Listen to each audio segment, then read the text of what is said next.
Welcome to Virginia Beach, Virginia, home to the 2023 STIHL TIMBERSPORTS U.S. National Trophy. Today, 12 elite lumberjacks will be competing for this coveted trophy in an event like no other in lumberjack competition. These athletes will have to rely on their speed, their accuracy, plus an extra measure of endurance if they want to be the one to take home the title of champion.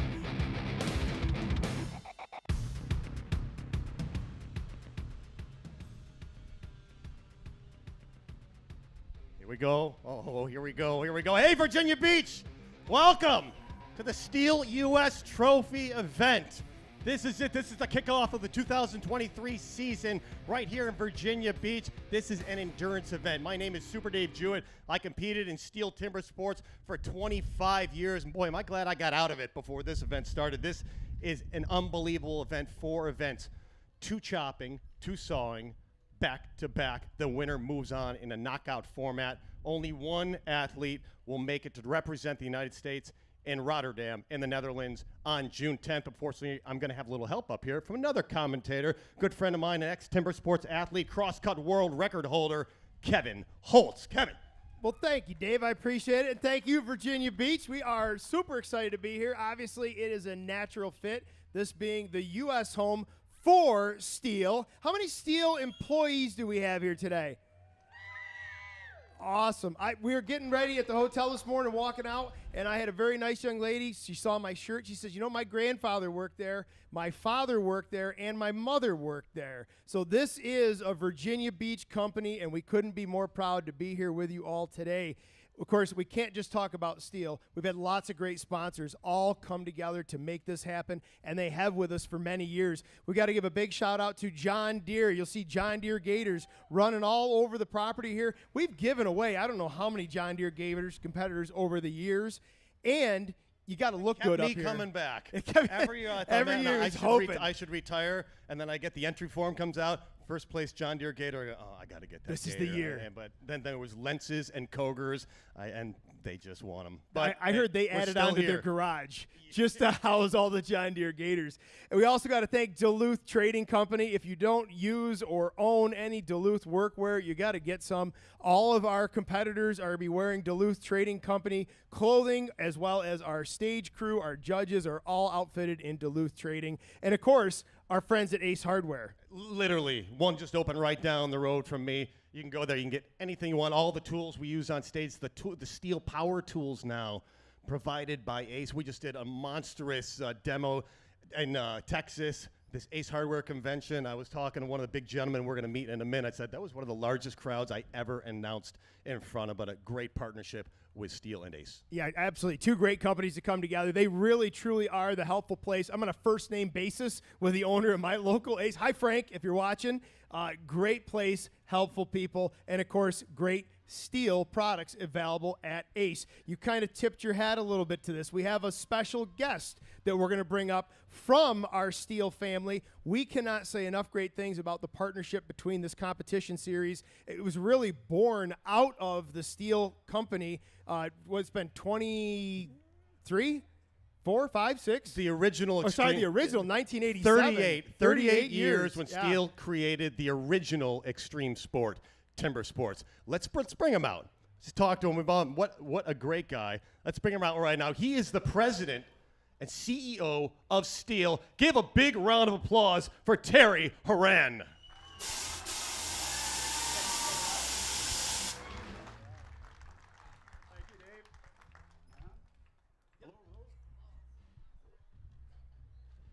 Hot mic. There we go. What do you say, Virginia Beach? Thank you all for coming out today. It's going to be an exciting day and a great competition we're all looking forward to. And I couldn't be more proud to be here. You know, our company, Andreas STIHL, the founder of our company in 1926, invented the world's first electric chainsaw. And his desire was really just to find a better way to make it safer and easier to work with and in nature. And much has changed in our company over the years, but we're still family owned. Today we are in the 3rd generation of STIHL family members running and owning our company. But the bottom line is it's still about finding better solutions, and better ways is at the heart of everything that we do when we make our products. The family recognized a long time ago that the U.S. was really the greatest potential for growth in the world. And the family decided that they didn't want to just sell products in the U.S., but they wanted to make products in the U.S. And in 1974, Steel Incorporated began. And it's Steel Incorporated is the company, the U.S. headquarters, based right here in Virginia Beach. And back in 1974, we started with very humble beginnings. We had a 20,000 square foot facility with 50 employees making one model of chainsaw. And quite a bit has changed since then, because now we have over 1 million square feet with over 3,000 employees, and we make products, both battery and gas, that we ship all around the world to over 100 countries right here from Virginia Beach and from our ports. So we're very proud of it. We build in America because we care about America. Amen. And our relationship with Virginia and our hometown of Virginia Beach is essential to our growth and to our success. And a warm welcome to all the Steel associates that are here with us today. It's been a true partnership, and we thank Virginia Beach for all the support that they've given us throughout the years. You know, in 1985, Steel created the Steel Timber Sports Series as a way of finding the best lumberjack sports athlete. Humble beginnings at county fairs and festivals, and it was discovered by ESPN. And as was stated earlier by Dave, this was the original extreme sport. And we started a worldwide broadcast with ESPN, initially in 4 countries. Today, in your presence, it's become a global phenomenon, and it's going to be, we have 27 countries providing athletes, and it's going to be seen by millions of people all around the world. And in fact, today's competition is being streamed live across the globe.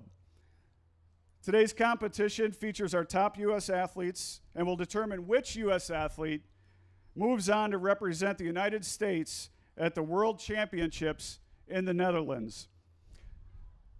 So proudly, on behalf of all Steel associates, I just want to welcome everybody to this event and to Virginia Beach and enjoy today's competition. Thank you very much. Thanks, Terry. Thank you very much for being here. Wow. Goosebump stuff. Who's ready to meet these athletes? 12 athletes have qualified to be here on stage to fight it out. So let's bring them out. Hey, from Walpole, New Hampshire, give it up for Trevor Beaudry. And all the way from Minneapolis, Minnesota, big round of applause for Cassidy Shear.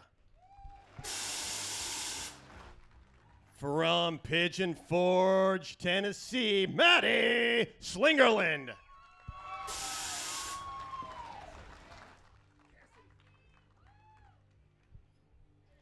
From Marysville, Ohio, Grant Foreman.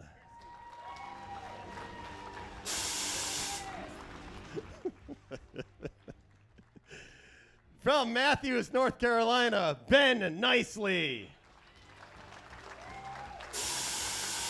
Coming all the way from Amsterdam, New York, big round of applause for Tyler White.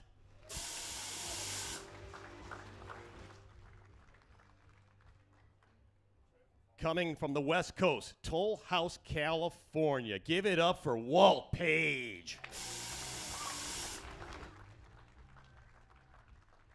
This man took 4th overall last year on this venue from Morgantown, Pennsylvania, Josh Wilson. 1 year ago today, the world record was broke on this stage by this man. From Grafton, West Virginia, the 7-time U.S. champion overall, Matthew Koger.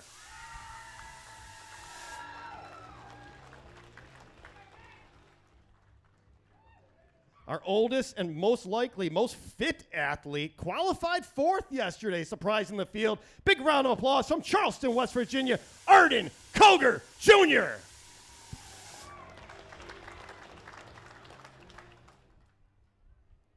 the man who won the title in this event last year, coming back to go for two from Diana, West Virginia, 6'6", 260, Jason Lentz. And our final athlete from California, North Fork, California, been training at 4,000 feet. One more big round of applause for the whole field, and Nate Hodges.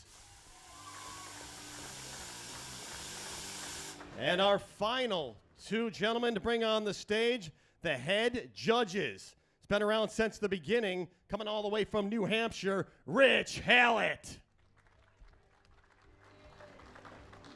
There he comes. Can they see you, Rich? And we have a visiting referee. Going to help out Rich today. So we have two refs on the stage, coming all the way from New Brunswick. There he is, Jonathan Russell. Welcome, Jonathan. And that is our field, ladies and gentlemen. Now at this point, if you can rise, if you are able, please remove your lids for the playing of our national anthem.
The STIHL Timbersports Trophy competition.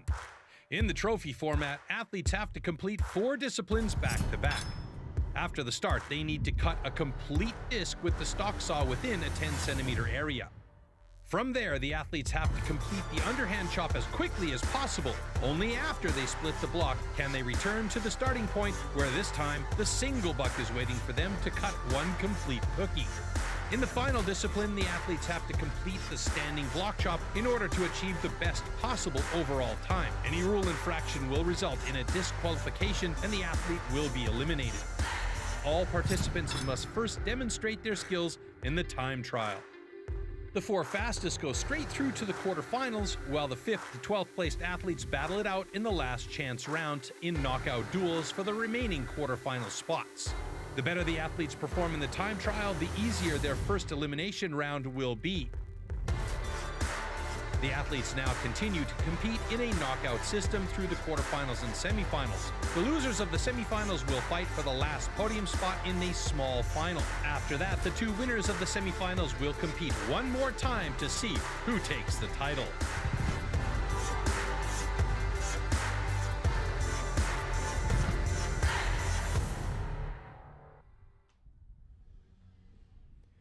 Well, what an amazing day of action we had here yesterday with our time trials round. We have already sort of seeded the field, if you will. We've got a group that's going to come out to try to fight their way in head-to-head matchups in this relay event to try to battle into our single elimination finals. We can't emphasize enough the endurance factor that's going on here today. Those that advanced in the time trial round yesterday and made it through the last, or opted out, I should say, of the last chance qualifier are definitely going to have a huge advantage moving into today, Dave.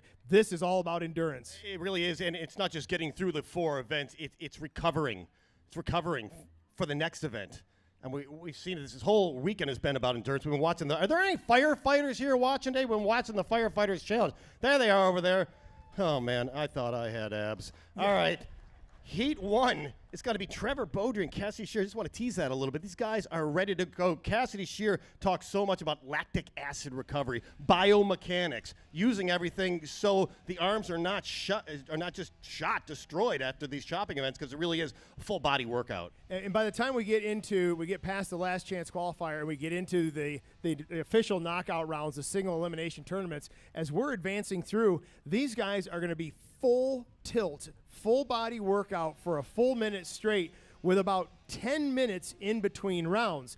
But that 10 minutes isn't a 10-minute break. In that 10 minutes, well, they're probably going to talk to you if they advance, right? They'll have a little interview time. Then they got to go see Mike Slingerland out back, get their blocks set up and get prepared, get their lines drawn. Maybe go do, these guys have shipped in exercise bikes. There's been all kinds of strategy talked about on how to flush that lactic acid out, try to preserve your muscle tissue, because within a matter of minutes, you're going to be back on stage doing it all over again. I was talking to Mike Slingerland, who's quite a nutritionalist. I've talked to him over my 25 years competing, and I said to Mike, I saw a couple athletes throwing down a sandwich 1 hour before this event. He goes, it's not a good idea. He says it takes 3 hours for that food to be out of your system and actually help you out. So there's some athletes that are, maybe they can get away with that. Yeah. Maybe they're just so relaxed and get away with that, but the more you talk about we're going to talk about Cassidy Shear. I think he's a great example of a man who's truly studied everything about this sport, not just the body, mind, the physicality, but the equipment too. And we'll see that equipment. You know, every athlete bringing out about, well, $6,000 worth of equipment nowadays. Yeah, and that's just axes and the single buck. We're not talking about hot saws. We're not talking about springboards, any other specialized equipment. No, we're not talking about the basic tools. The 2 boxes of axes they brought in the back that might not be used because they're just not suiting the wood today, these white pine logs. All right, Dave. Well, I've got word that we are officially ready to launch this event. Let's bring out our first 2 lumberjack athletes. Heat number 1. Let's bring him out. Trevor Beaudry versus Cassidy Shear. There he goes, Trevor Beaudry coming in on the left side of the stage. And he is not taking his time getting the equipment all set up properly, exactly where they will retrieve these axes. This will start with the stock saw. Identical Stihl MS661s, 1 complete disc. They will then transition to the underhand, severing the front, turning, severing the back, making sure the log is completely severed. We had a mishap yesterday. Then on to the single buck. Yeah, the single buck has really been sort of the dividing factor here in this endurance event. The single buck, typically, as Nathan Waterfield hollers out from the side of the stage, the single buck is typically an event that you really want to get your feet set in. You're taking measurements. You're placing your body. And these guys are going to be sprinting from their second discipline into the third discipline, the single buck, grabbing the saw and going. So we saw a lot of hung teeth, a lot of hung rakers. A lot of guys are not able to really settle in like they would normally, where they have a minute to set up their single buck. They now have about 30 seconds. And they'll finish it off with a vertical chop. Warm up your saws.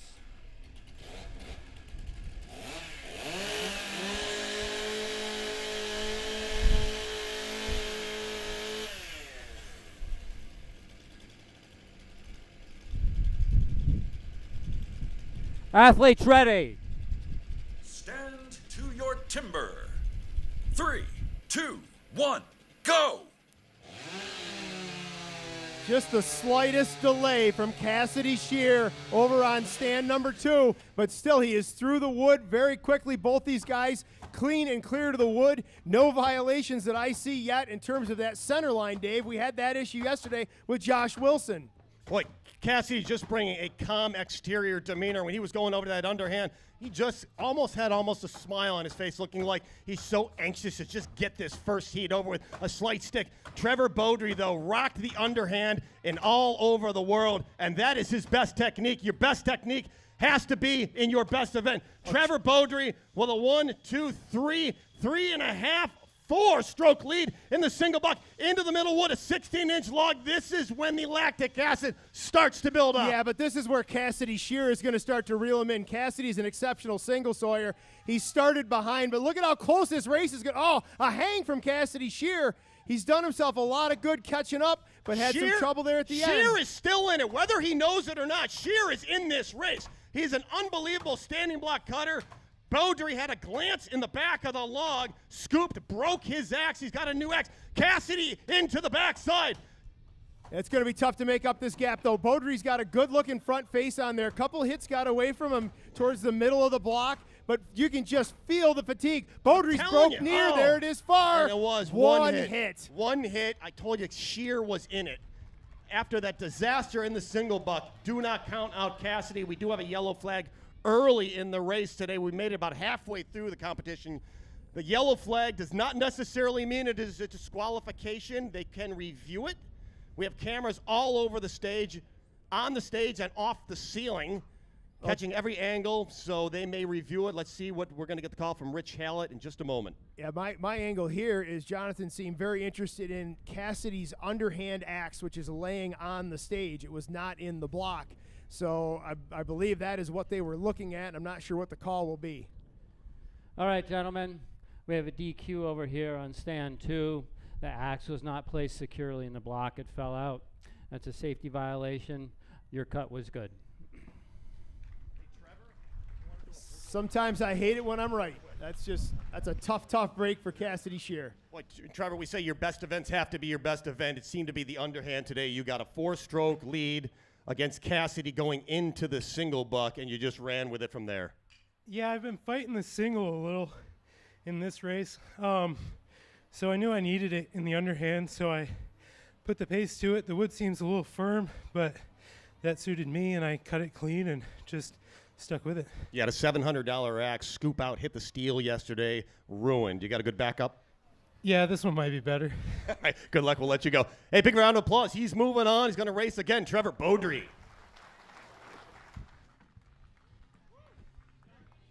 Well, up on the big screen here, you get to see another run. We're going to watch this whole thing from start to finish.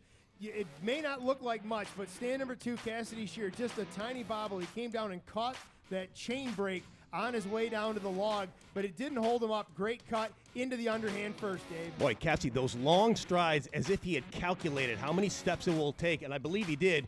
He did. No doubt. So it is in a constant motion from stepping and then on and mounting the underhand. Something went very wrong for Cassidy on his underhand chop. I wish I could have seen the front side of the log. But here comes a disqualification on the right side of your screen. This is where Cassie, it is the rule that has to be placed in this log.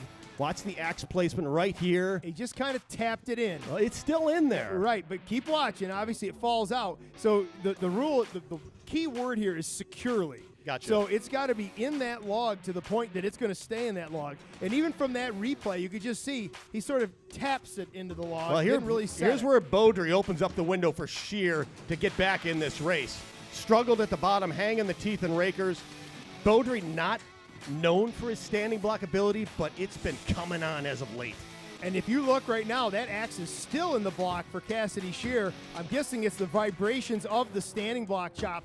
Every hit just wiggling that a little. Oh, and there it goes. So that's as simple as that seems, that's a disqualification because that axe is not secured to that block. That's first we've seen. But watch now. Shear's catching up. That's one hit.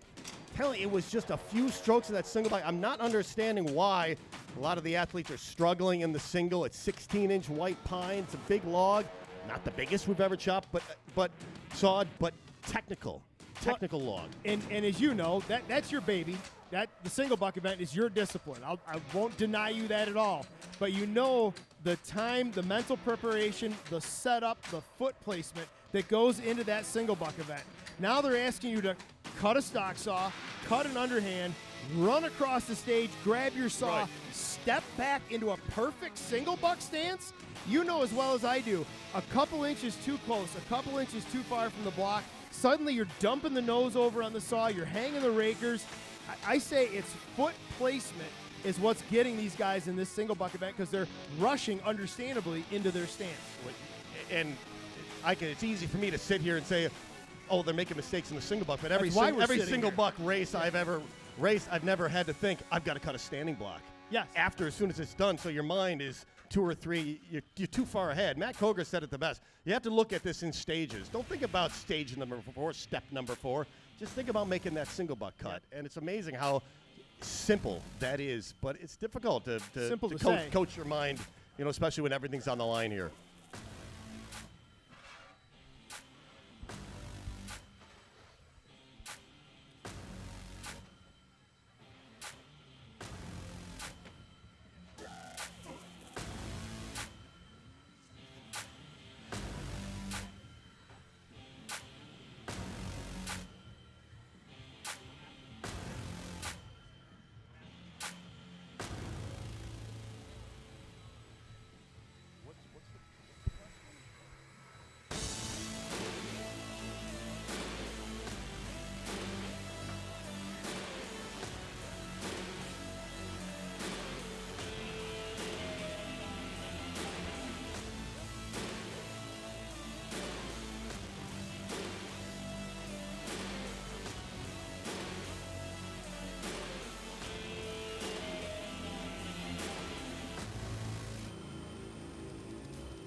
Grant Foreman, Pigeon Forge versus Marysville, Ohio. Matty Slingerland, a chance for redemption here. He was knocked out early last year by Josh Wilson, and you cannot tell me that is not festering in his mind right now. He's been training. I talked to his dad. I talked to his wife. They said he's been running full races nonstop. He's fit. Grant Foreman last year, he was laughingly referred to this as the vomit race, but I don't think he gives himself enough credit. Grant Foreman ranked 5th in the country right now. I think it's the time you have to doubt your doubts. He's doubting himself. This guy is a powerhouse athlete. He is a powerhouse athlete. He is also a cerebral athlete. He is a very gifted, talented, well-respected engineer, and he applies that sort of analytical mindset to all of these disciplines, to the tools, to the technique, and it shows in his performances. He is a smart cutter out here, and smart cutters are efficient cutters. Efficient cutters save energy. I think this race could be won or lost in the single. Watch the speed on the left of the stage of Slingerland.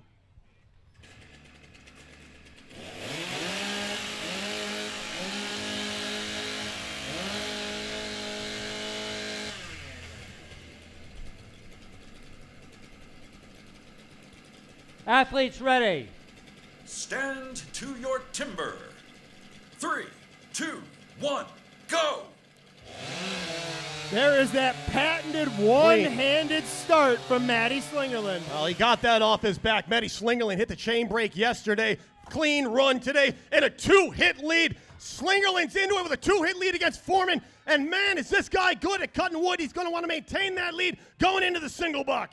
Beautiful slabs of wood falling out of the front of Matty Slingerland's block. Pairs of hits, release chips, and he is taking this thing apart beautifully. 2 more blows of the axe ought to finish it. 1 more to the bottom. No, it's not coming apart. Took him an extra hit. Sure cut. Watch the speed now, the transition. Matty Slingerland, the saw is not as aggressive, but it is fast. Trouble for Grant Foreman in that underhand. I'm not sure what went wrong in that block, but he is now looking frazzled as he goes into that single buck. Saw a little bit sticky. First Matty clean cut of the Slingerland. weekend. Slingerland has finally done it, shown the field how it is done. That is how you run a single buck cut. Now Slingerland is just going to relax, sit back, lay these hits in. He's got a half a block plus lead. Into the backside of the log, 1 and 1. Now he goes after those juicy corner fibers. 2 in the bottom, 2 in the top. One more round of chips, and watch him drive. He's going to go near. Maybe one in the guts. No, straight to the far side, but it didn't pay out. There it is. Now let's keep it going for Grant Foreman. He's come a long way for this race. Just to qualify to be here is such a task. I'm not sure what. Obviously, the wheels came off the cart for Grant, and that underhand from our angle, I can't really see the face of the chop. And there it is, Grant Foreman with that block to the stage.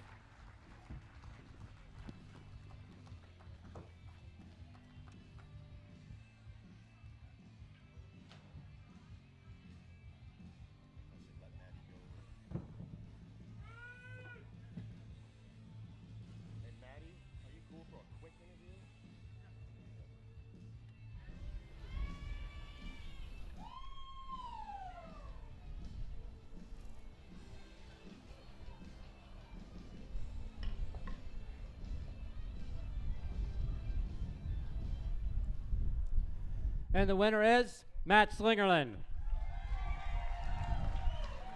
Pull right up so they can clean it. Matty, we'll do this real quick, buddy. Kind of monkey off your back. Yesterday, you hit the chain brake on the chainsaw.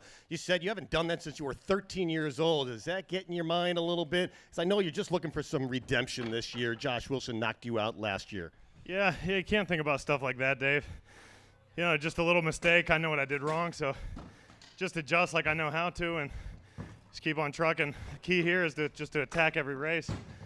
So that's what I'm here to do. Good job. Congratulations. There you go. Matty Slingerland, Pigeon Forge.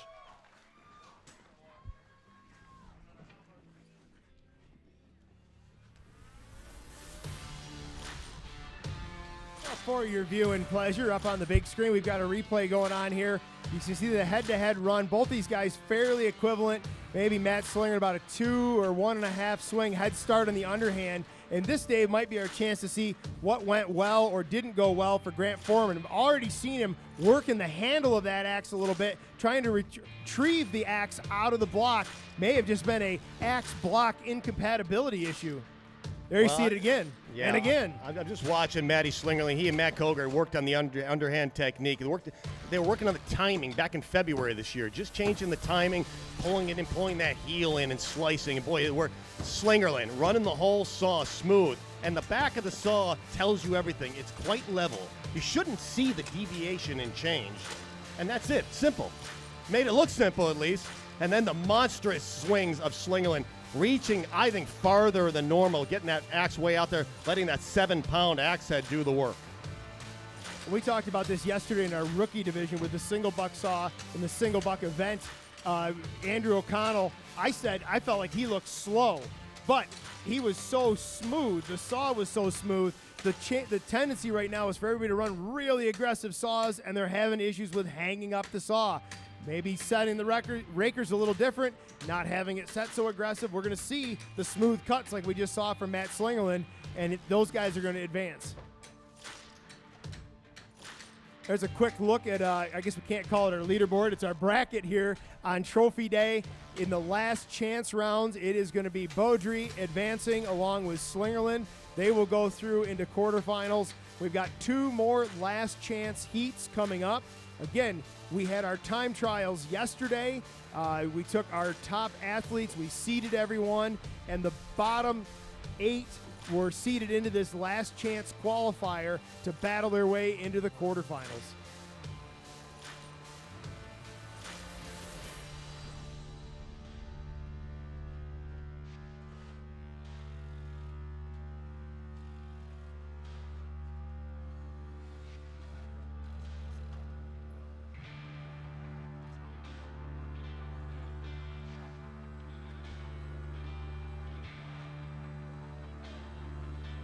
Looking at the sheet here, Kevin, couple big athletes coming up next.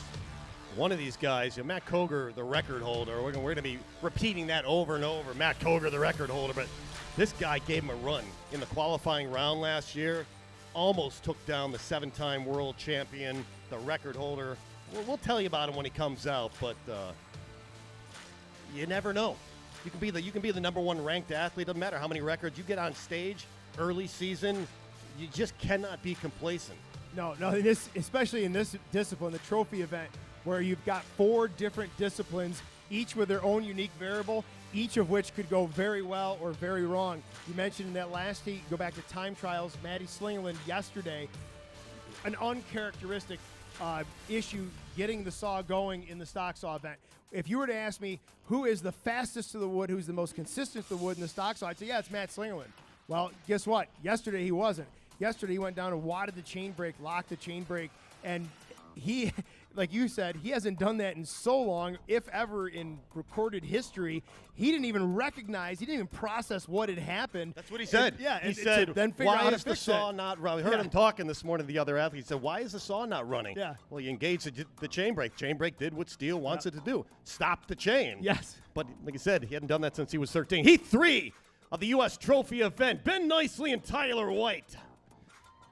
Here's the big guy, Ben Nicely. He's the one that gave the U.S. champion a run from his money last year. Massive wingspan. Ben Nicely, number 27, getting his axe set right in there. Got his axe chalked up. Tyler White as well. They've got that chalk on their hickory axe handles. Totally legal. Little slide chalk, even a little less friction on that hickory handle. Look at these blades, so polished. They're made in Australia. They're made in New Zealand. $700 a piece. But then they have to be ground. 13, 14, 15 degree angle. The grind has to suit this wood, not just the grind. That edge, that final edge that has to be stoned, that has to suit the wood. Yeah, and when I was first getting started competing, and probably the same for you, you had one axe. And then maybe you got two axes, one for pine, one for poplar. These guys are showing up with boxes of axes for different species of wood, different conditions for the wood, different disciplines. Tons of equipment coming out here.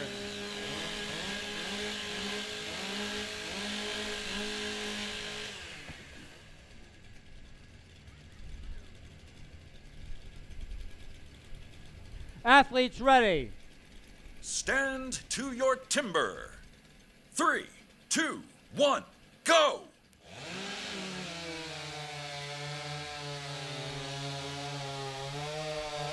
Oh, White was fast. Tyler, don't count him out. Tyler White on the right side of your stage with the speed. Slight lead over Nicely. Nicely, massive swing, scraping the rafters. Yeah, Nicely had just a little bit of a hang up on his opening blow. The heel of the axe got in a little too low and hung up. Great stock saw run leading into this underhand event. You could just feel the reverberations in this stage. Both those guys are right in the sweet spot. One more, two more now for Tyler White. I'm a little concerned, though. You see Ben Nicely dove that axe into the holding block. Tyler White, though, a little bit of a tap. Yeah, Nicely almost split that holding block there. Absolutely beautiful style. Look at Ben gritting, reaching for the log, throwing the whole length of the saw in there, the whole belly, throwing it to the handle. One last breath, and into the standing block goes the massive swing of Ben Nicely. Tyler White, a miss hit on top. That will cost him. Beautiful cut, though, from Ben Nicely over here as he reaches around, holds lots of wood on that far side, and picks it up beautifully. Each of those hits chasing one right after the other. And as you mentioned, trouble on stand two for Tyler White. Had a hit get away from him, go way high and flat. Nicely should have about one more into this. There it is. Ben Nicely drives off the standing block. Boy, look at Tyler White, though. He's driving that log not far behind. That axe is working. That's a great swing. But it's very difficult to catch up with Ben Nicely, especially when he beats you in the underhand. That's two nice single butt cuts in a row. And by nice, smooth. Smooth. No hang-ups, clean cut.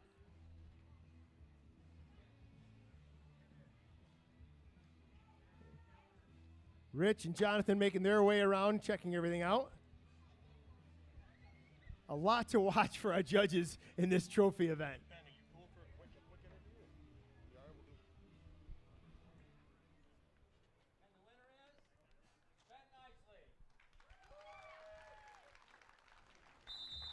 I don't know how you pulled your axe out of there. I think there's no other athlete that sunk their axe in there farther. Just an insurance policy. Boy, when you got to that final standing block, it looked like a fast, hard hit, like you were just delivering and then making sure that log came off. Well, I know Tyler was a good standing block cutter. I know how to place my hits exactly where I wanted them in order to come off first there. Sometimes if you slow down the hit a little bit, is that an advantage? Is it more accurate, more power? I think for some guys, to slow down is an advantage. Other guys are better at going faster. Maybe if they slow down, they'll mess up their cadence. Rest up, buddy. You're moving on. You go. Big round of applause. Ben Nicely.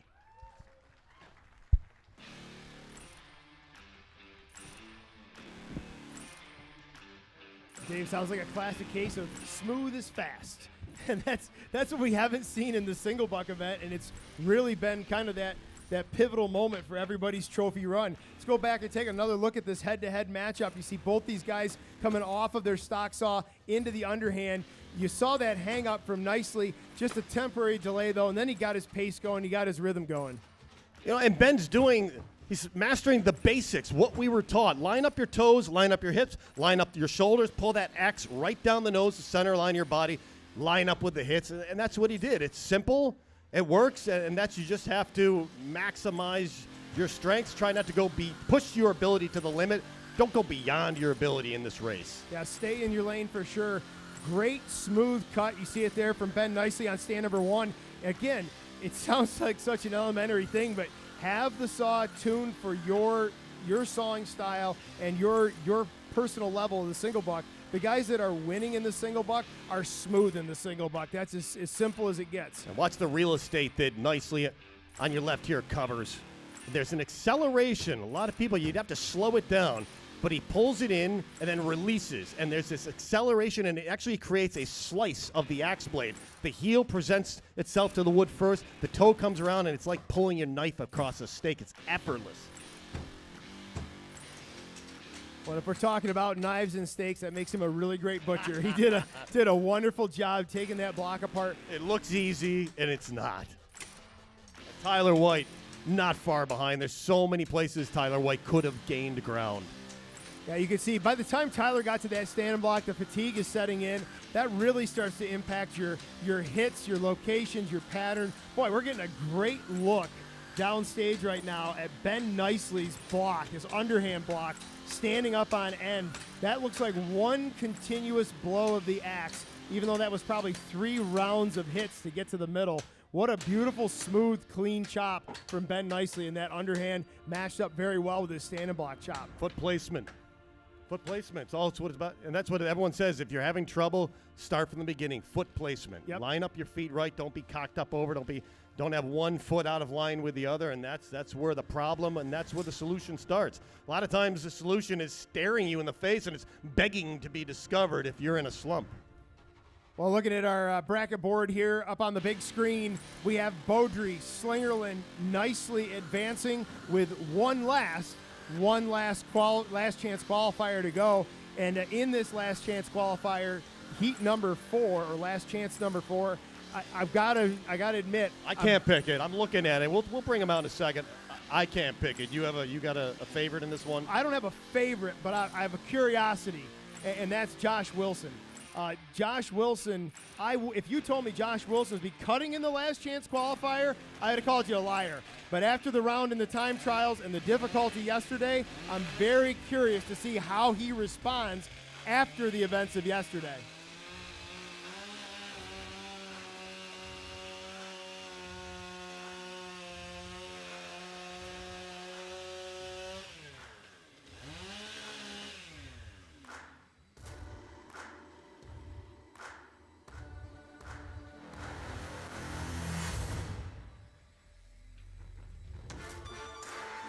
We're going to have an East-West Coast showdown in this next heat.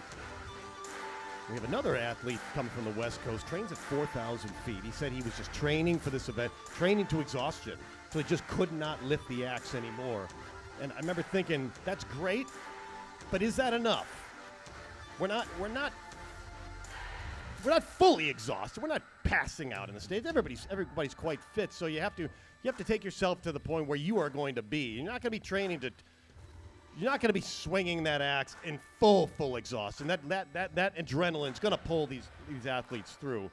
But that man took second last year. He says he could have won it. I believe it. We'll talk about him in a moment. But we have another athlete from California living right down the road from that gentleman. As soon as we get the stage cleared off and everything landing on our table over here. We had a little snowstorm go through. Everything for the stage is now over here. Yes. That's fine. That's These for are our both of paper I mean, weights. Right. We need some all of heavier our paper years, weights. all of our years in competition. You still as an active chainsaw carver, furniture maker, me in the tree industry. If I didn't come home covered in sawdust, there would be suspicions. All right, fourth heat. Let's bring him out. Here's the man from Toll House, California, Walt Page. And the gentleman who took fourth place overall in the bronze medal round. Big round of applause for Josh Wilson. Morgantown, Pennsylvania versus Toll House, California. And again, I can't pick it, Kevin. I'm going to give a slight advantage to Walt Page. I asked Walt, how are you feeling? Are you ready to go today? He said, yes, and walked away. And I said, okay. I go, good talk, Walt. Yep. And that's what you get out of Walt Page. Yes. He's emotionless. He's motionless. He's economical. He seems effortless, but he just goes after it. And he's one of these athletes, whatever. I wish I had a better word. It just makes it look easy. The presentation is there. Well, and I'm having flashbacks too, Dave. Here's our man, we're getting old moment. Our first ever Walt Page moment was when you and I were calling the collegiate series, and we were at San Luis Obispo College for the collegiate event, and he was our collegiate competitor from the West Coast. And Walt Page came on that stage, made his cut, just looked at Notice the position of his standing block.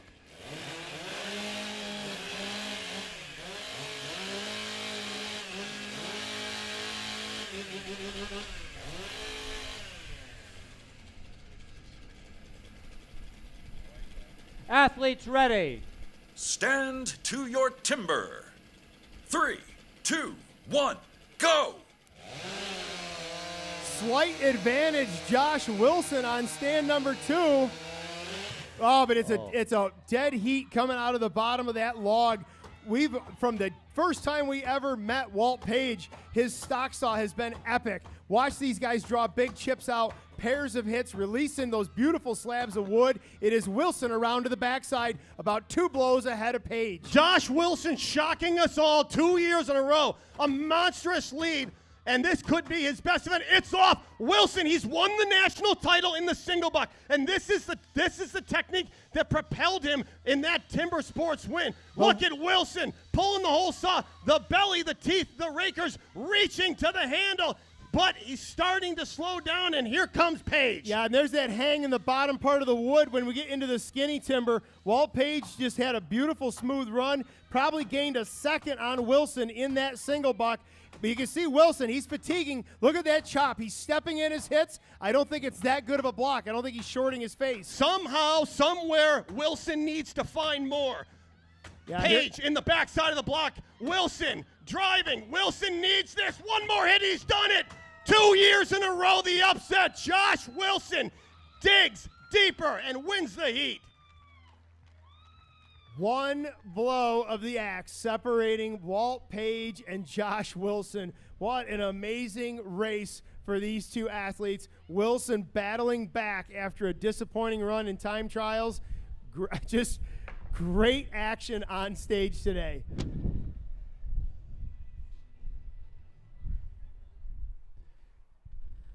And the winner is Josh Wilson.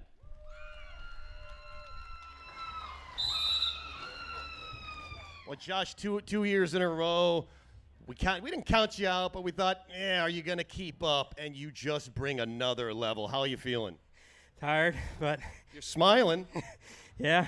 I mean, I use my size to an advantage for this. Although that guys are smaller, I just use all the horsepower I can. Problem is, it drains the tank pretty quick, so we'll see how fit I am today. All right, congratulations. Rest up from Morgantown, Pennsylvania. He's moving on. Josh Wilson.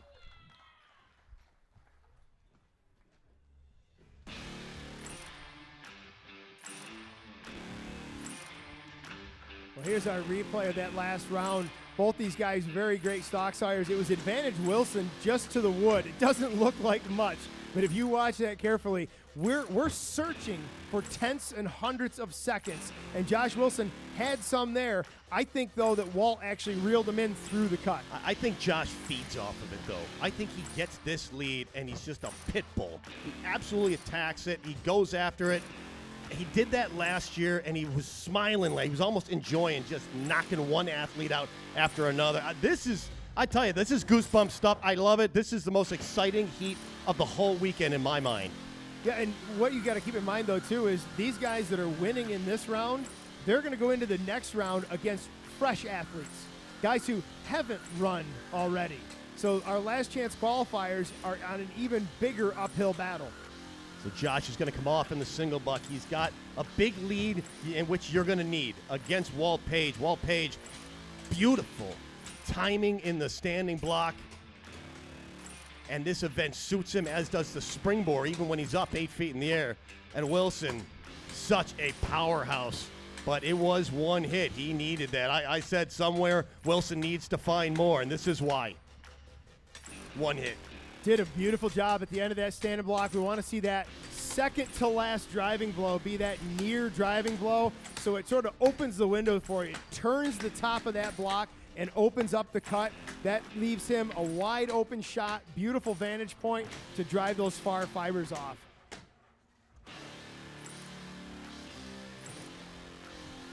Let's take one more look here at our brackets as we exit our last chance round. Our last chance qualifiers are going to be Beaudry, Slingerland, Nicely, and Wilson will all advance into the quarterfinals. So congratulations to those guys.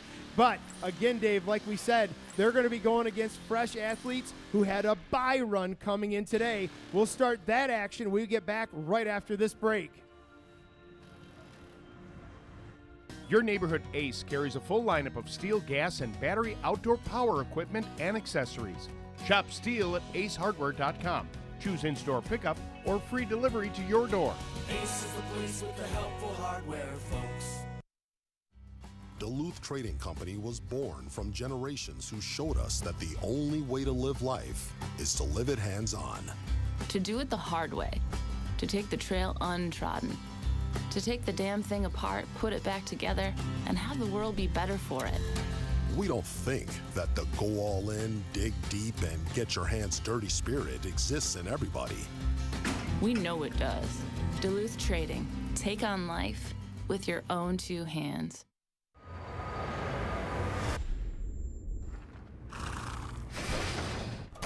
Let's roll, let's go.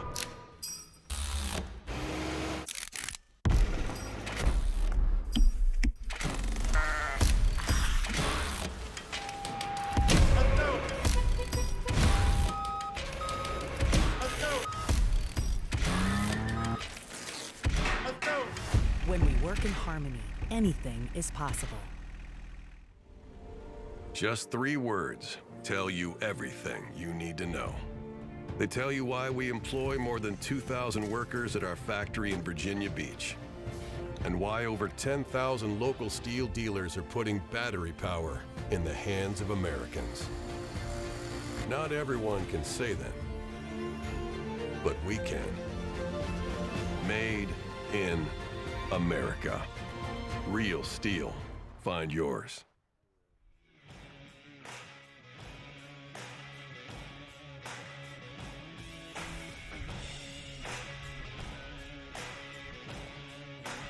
We have already had an exciting day here, and that was just our last chance round. Those were our bottom 8 out of time trials as they were seeded yesterday, all fighting to advance into the quarterfinal rounds, and we have done that. A tough round of last chance qualifiers, but Dave, I think for both of us, that last heat sort of took the cake. First heat of the quarterfinal round, the world record holder from Grafton, West Virginia, Matthew Koger. And his opponent, Trevor Beaudry. Matty Koger on the left side of your stage. Broken world records. Won the national championship, has yet to win this U.S. trophy event.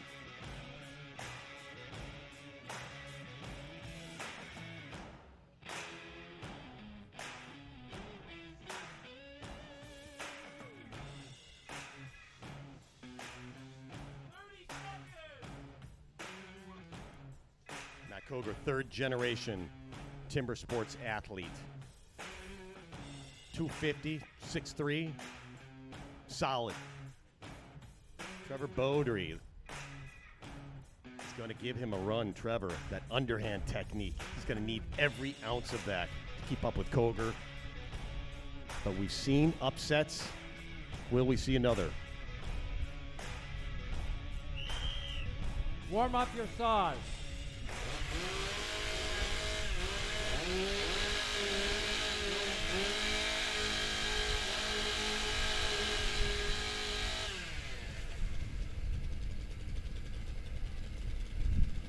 Athletes ready. Stand to your timber. 3, 2, 1, go! Oh, there it is on stand number 2. Trevor Beaudry grabbing the chain brake on the way down. I don't think he actually set the chain brake, but it definitely got his hand and knocked it backwards. Matt Koger made a thick disc in the stock saw event. That is intentional. What that has done is shrunk the disc of the single buck to free up that single buck cut. I love it. Such a cerebral move. Off he goes in the underhand already. Here's the single buck that he's been working on. It can go good. It can go bad. Beaudry not far behind him. Matt Koger into the big wood. Now into that difficult small wood. He wants to keep that saw level. Yeah, you can hear the chattering of that saw. It means one of two things. Either he's getting some wind on the side of that plate, or he may not have had that saw perfectly plumb. Oh, that axe is loving that block, and he is bringing beautiful form as he rolls around. That last hit didn't go quite as far as I'm sure he would have hoped, but it isn't going to matter. It is Matt Koger wading through the back of this block, just destroying it with one more in the guts. Boy, Matt Koger came off and glared at that log bouncing off the stage. And that is absolute blue-collar toughness. Matt Koger looking for that trophy win. Matt, we'll do a quick interview.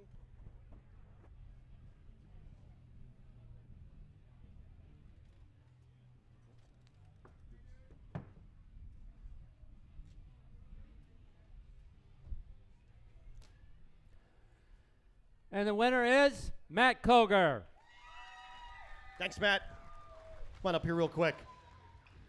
Let's get down to business. Matt, you broke the world record on this stage 1 year ago today. There was some chatter from around the timber sports world that the only reason you broke that record was because the logs were soft. Your reply, I put more hits in those logs than the previous world record holder. What more do you want? My question is, does it get frustrating feeling you have to defend these records? And are records ever broke on logs that aren't soft? I'm not going to have to defend what I do on the stage. Whatever happens on the stage, that's the way it is. And you have to have the good wood to set a record, and you got to be ready for it. And the last year, I was just putting out like I always do on this stage, give it 100%, and give or take whatever happened, and the world record came out. Go get him, buddy. Rest up. There you go. Matt Koger, always willing to give a great interview from Grafton, West Virginia. I love your statement, Dave. Are world records ever broken not on softwood? And it's really, like Matt said, it's got to be that intersection. It's got to be the right piece of timber, the right tool, and you as the athlete have to be prepared. You have to accept that moment to make that happen as quick as possible as we go back and watch this replay from Matt Koger and Trevor Beaudry. Well, Matt, not only is his delivery fast, but it's the recoil of the axe. He's getting that axe out right at the end of the swing, and that is difficult to master that timing.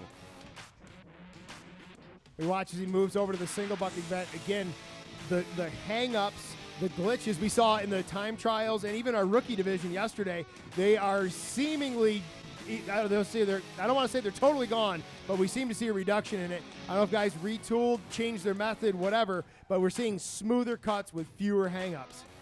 And Matty looking right into those down hits, and boy, are his cuts smooth. Could have reached a little farther on that far hit. He's aware of that.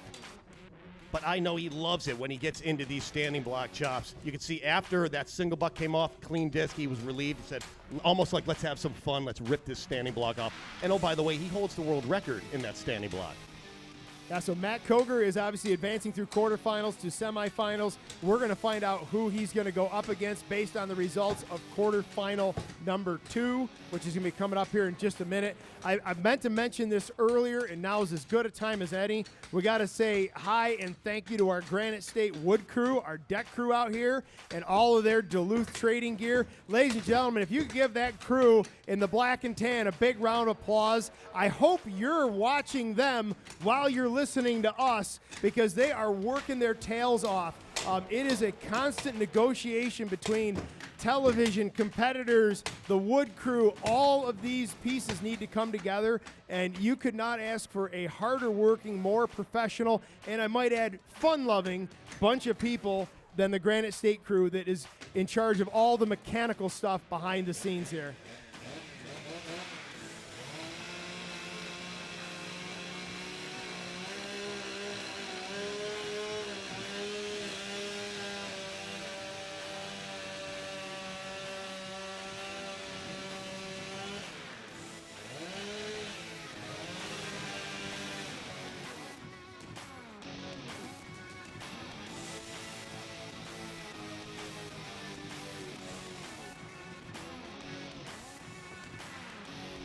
So Dave, myself as a fully retired lumberjack competitor, you as I don't know, can we call you semi-retired?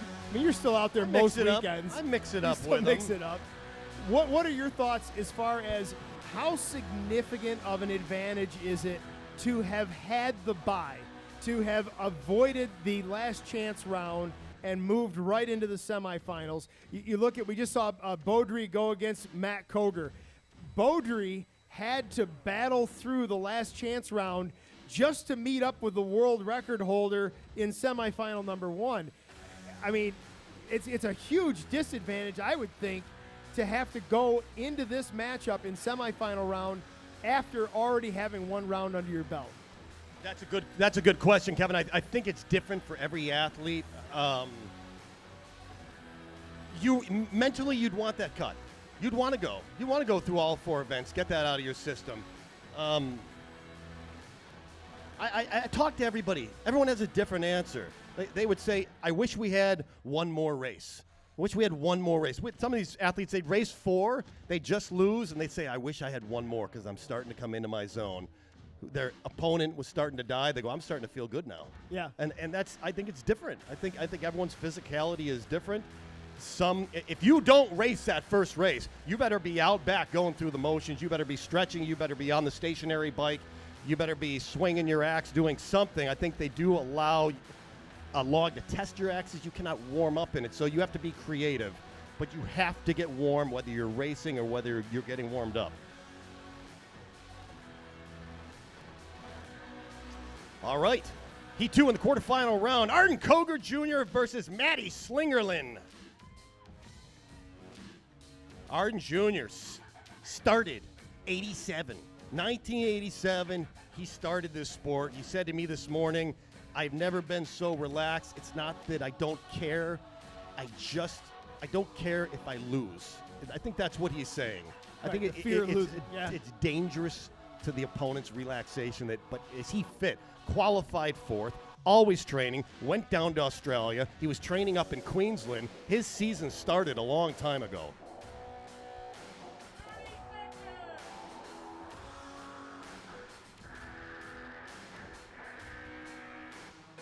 Once again, I can't emphasize enough the time factor. This is going to be a close. I don't mean to talk about. This is going to be a close race. This is going to be tight.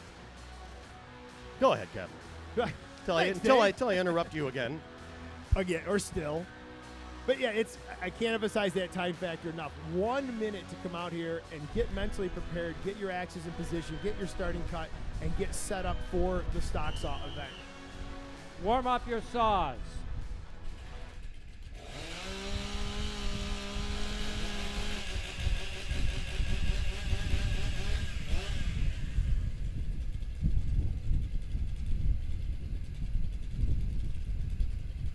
Athletes ready. Stand to your timber. 3, 2, 1, go! Hear that note, Dave? That is synchronized song at its finest. That is both guys right getting the most they can out of those MS 661s. Maddie Slingling on the right using an 8-inch wide axe. Junior choosing to go for the smaller, lighter axe. The advantage, speed. Look at the transition, less than 1 second. Maddie got the big wood out of the back. Junior with a slight stick, and boy, does that just suck the energy out of you. Yeah, I just watched 2 blows right in a row for Arden Koger Jr. where that axe did not want to release out of the block. As you like to say, that's riding a bike uphill and hitting a pothole. Just absolutely stops it. Look at Maddie Slingling. Played the Matt Koger card with that thick first cut. You see the slab of wood falling off for Arden Koger Jr. Junior has gained ground. Maybe a 3 or 4 hits. Lead. Here comes Arden Jr., one of the best standing block choppers the United States has seen, if not the world. And Slingling around to the back. This will dictate it. The accuracy of the opening, missed the far hit. Junior taking the big wood out. He's gaining ground. Is it enough? I don't think it is, and it's not going to be enough. Very good cut from Arden Koger Jr., but just too much to make up against Matt Slingling. I did get concerned for Matt Slingling on the backside of that standing block. The block got, or his backside got up high on the backside of that block. I was worried he was going to end up getting stumped on that thing. Third generation timber sports athlete, Maddie Slingling. We're going to do a quick interview with Arden Jr. I'm not sure if he's third or fourth generation, but we'll ask him in a moment.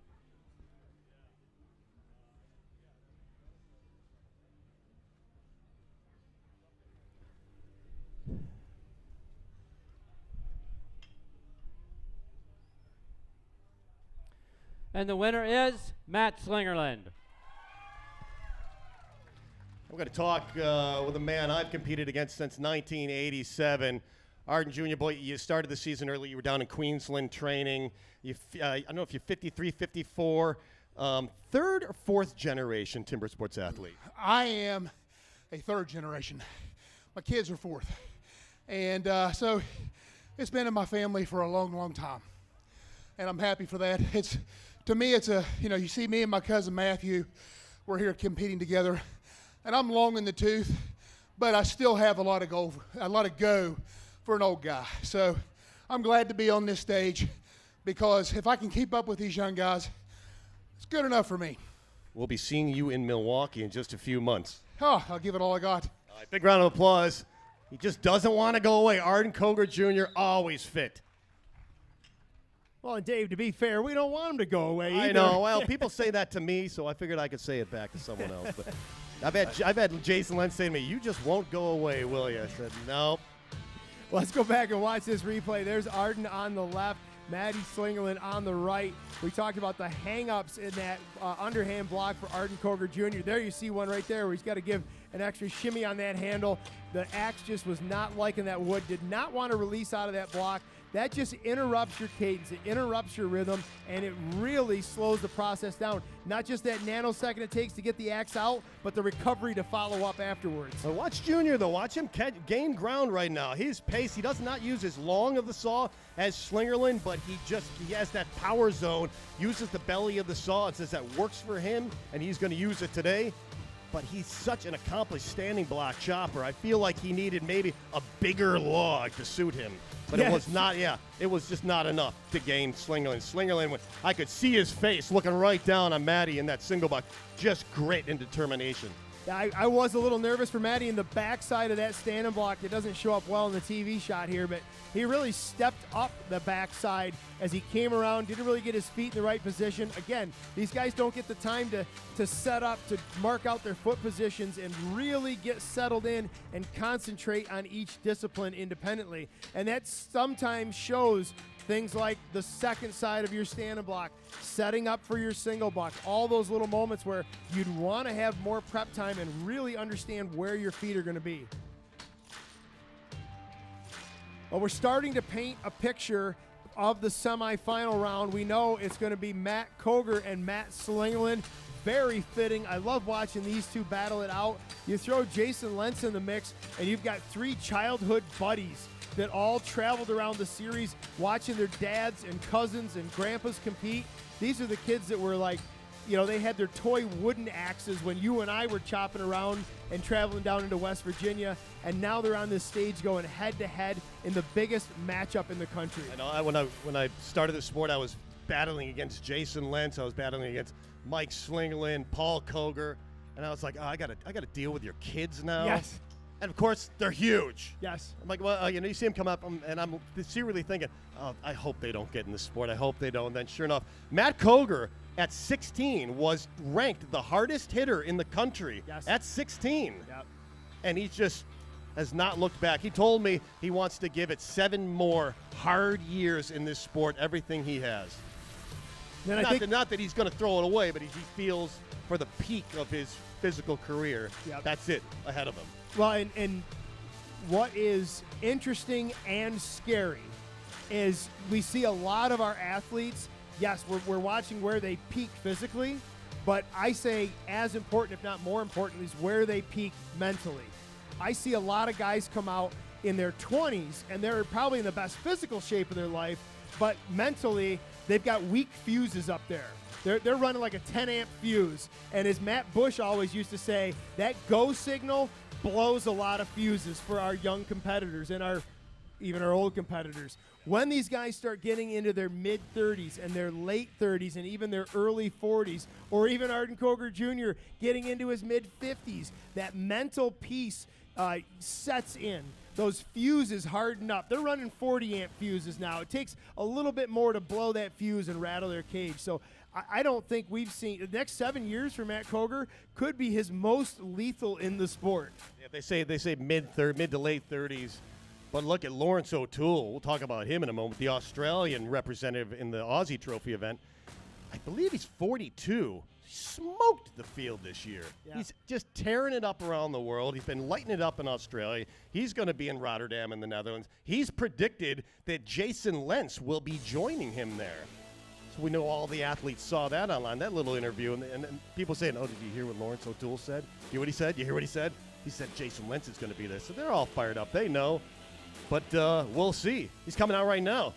Third heat of the quarterfinal round from Diana, West Virginia, Jason Lentz against Ben Nicely. Ben Nicely still there. Jason Lentz, our returning champion from 2022. And he said to me this morning, Dave, I've got room for that trophy next to the one I've got last year. But is that confidence? Is it arrogance? Is it confidence? What is it, Holtzy? Well, it's confidence, because arrogance is when you can't back it up. And Jason Lentz can back it up. And going back to the comments made by Lawrence O'Toole, that's not just him throwing names or picking his buddy or whatever. Jason Lentz was in Australia with Lawrence O'Toole for weeks this year. 6 weeks. He trained. He went down in January, spent 6 weeks training with O'Toole. And he said not just Lawrence training him, he's training Lawrence. He pushed Lawrence hard. He pushed Lawrence hard to win that Aussie Trophy event. Lawrence did it. It was I couldn't help but to cheer him on. Lawrence is in his 40s, and he got knocked out last year, and you always kind of root for him. Is he done? Is he done? Nope, he's back. No, he's in a big way. He's absolutely there, and so for Lawrence to kind of give that nod to Jason, he knows he's been watching him all winter.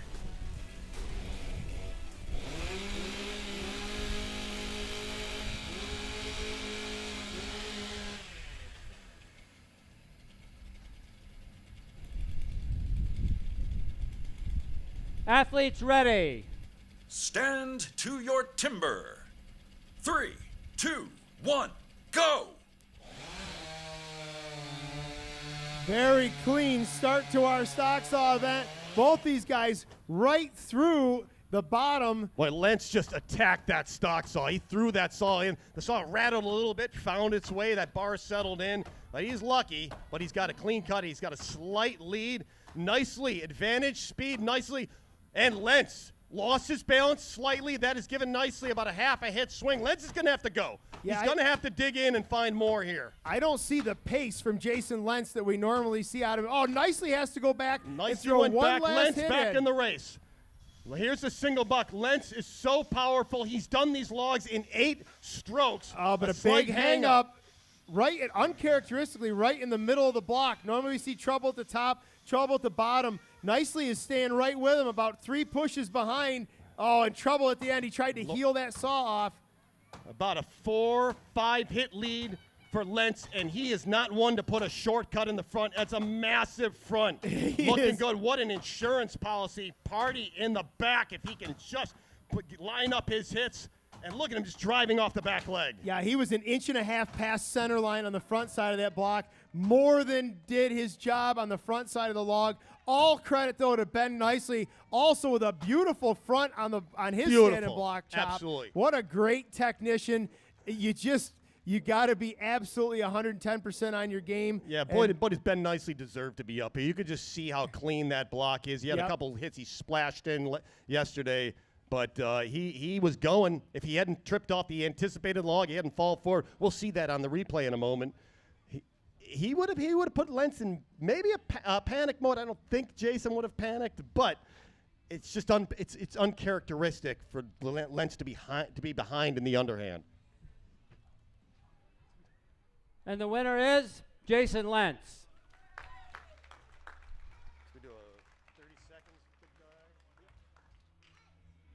Do a quick interview with Jason Lentz. Jason went down to Australia in January, started training. He's trained with the Aussie champion, Lawrence O'Toole. I heard a great interview with Lawrence O'Toole. He said, we never stop aging in this sport, but we also never stop learning. What's the most important thing you learned by training with O'Toole this winter? Oh, just the perseverance of wood chopping. They live, eat, sleep, breathe the sport down there. So every little advantage you can get. Lawrence, he has studied the sport more than any axeman I know, and he shows a lot of good pointers, Dave. Thanks a lot. You're moving on. Jason Lentz.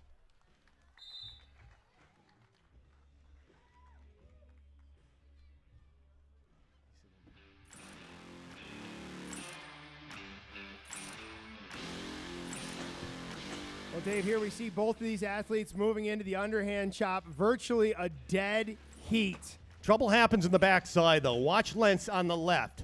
He's going to lose his balance a little bit. Watch, he's going to make the turn, and right there, had he stepped off, though, but he gained his balance. Didn't go for the hit. He held up. He said, whoa, I can't swing the axe. Let's get feet flat on the wood. The ABCs of wood chop. Let's go back. Feet flat, square up, get this log off.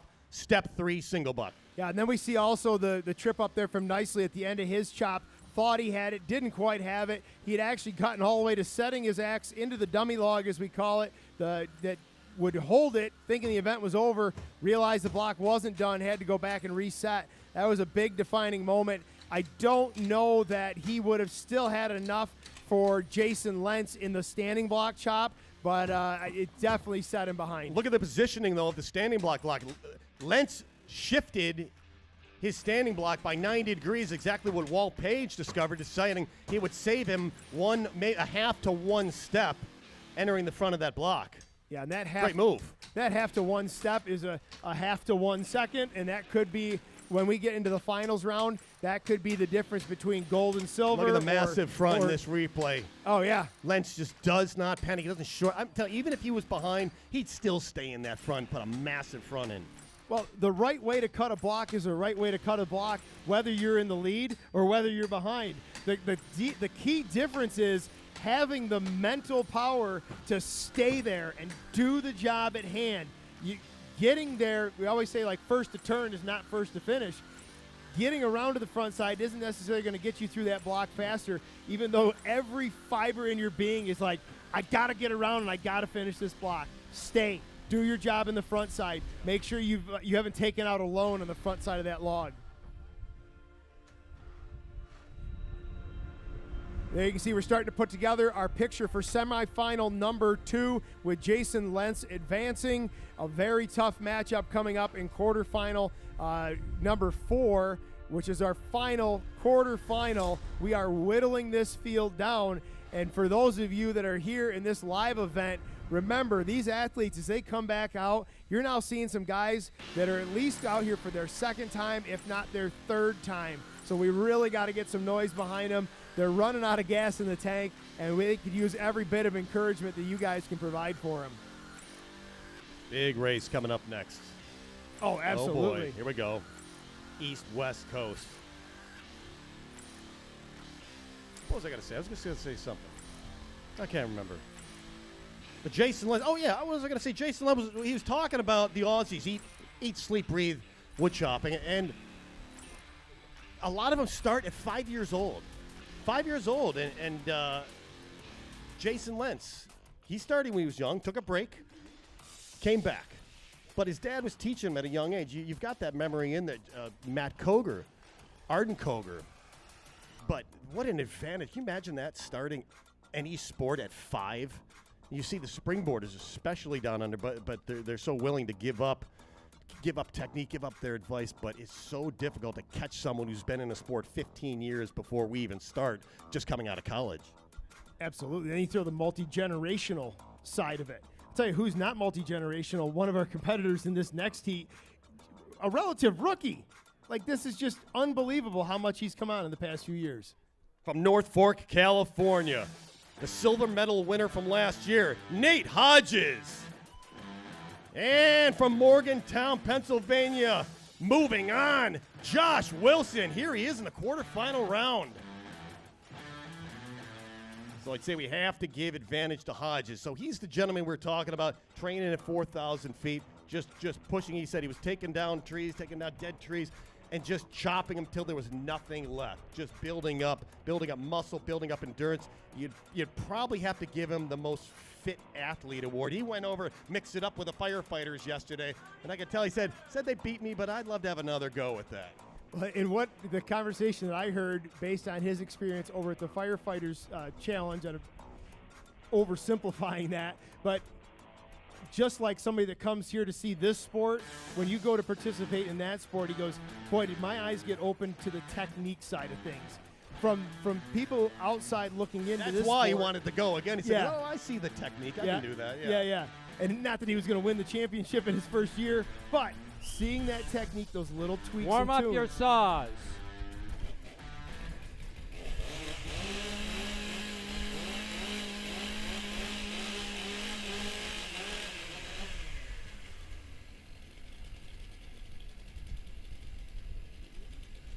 Athletes ready.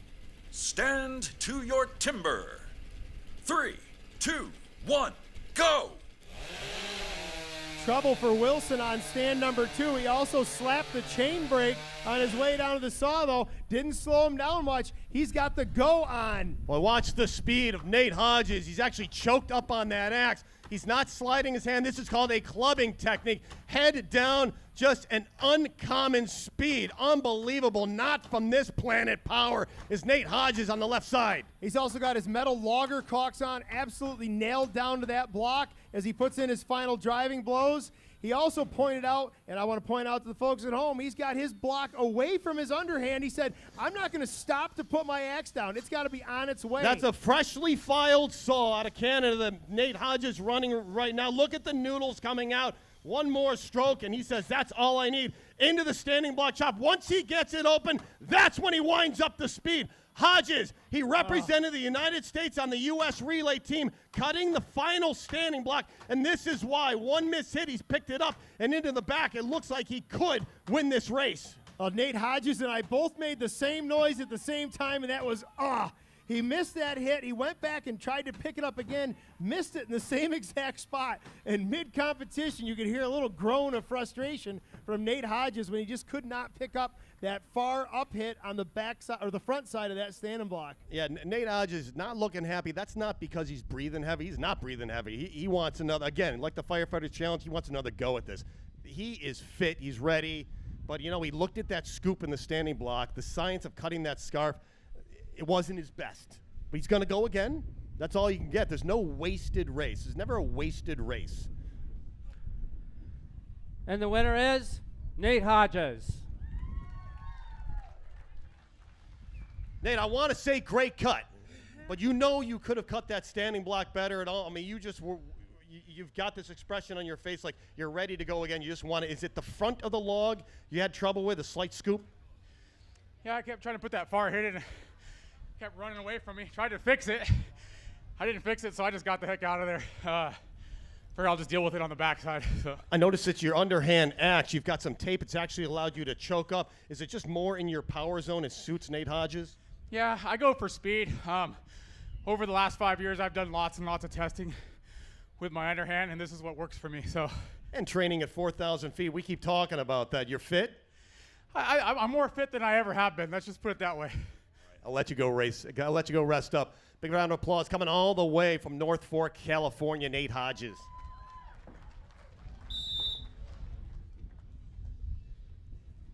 Well, and that's going to set our field for our semifinal round. That was our final quarterfinal matchup with Koger, Slingerland, Lentz, and Hodges all advancing. Semifinal number 1 is going to be Matt Koger up against Matt Slingerland. Then it's going to be semifinal round number 2 with Jason Lentz up against the man we just heard from, Nate Hodges. You could see the frustration, and Dave, you and I are close enough to the stage that we could actually hear his groan. It was after that second hit just did not go where he wanted it to. We had the wherewithal, like he said in the interview, to go back and try to fix it. It just didn't go. He ran away from that front face.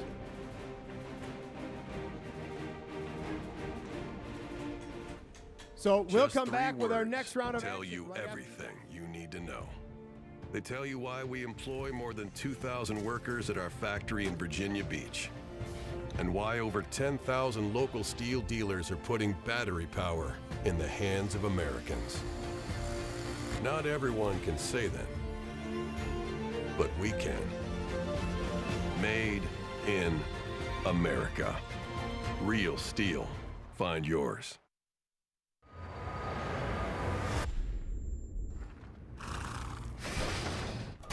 Let's roll, let's go.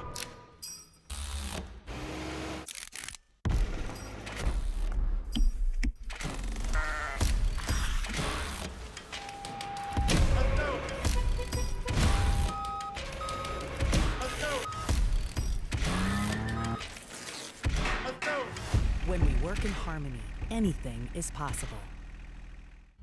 Duluth Trading Company was born from generations who showed us that the only way to live life is to live it hands-on. To do it the hard way. To take the trail untrodden. To take the damn thing apart, put it back together, and have the world be better for it. We don't think that the go all in, dig deep, and get your hands dirty spirit exists in everybody. We know it does. Duluth Trading. Take on life with your own 2 hands. Your neighborhood Ace carries a full lineup of steel, gas, and battery outdoor power equipment and accessories. Shop STIHL at acehardware.com. Choose in-store pickup or free delivery to your door. Ace is the place with the helpful hardware, folks.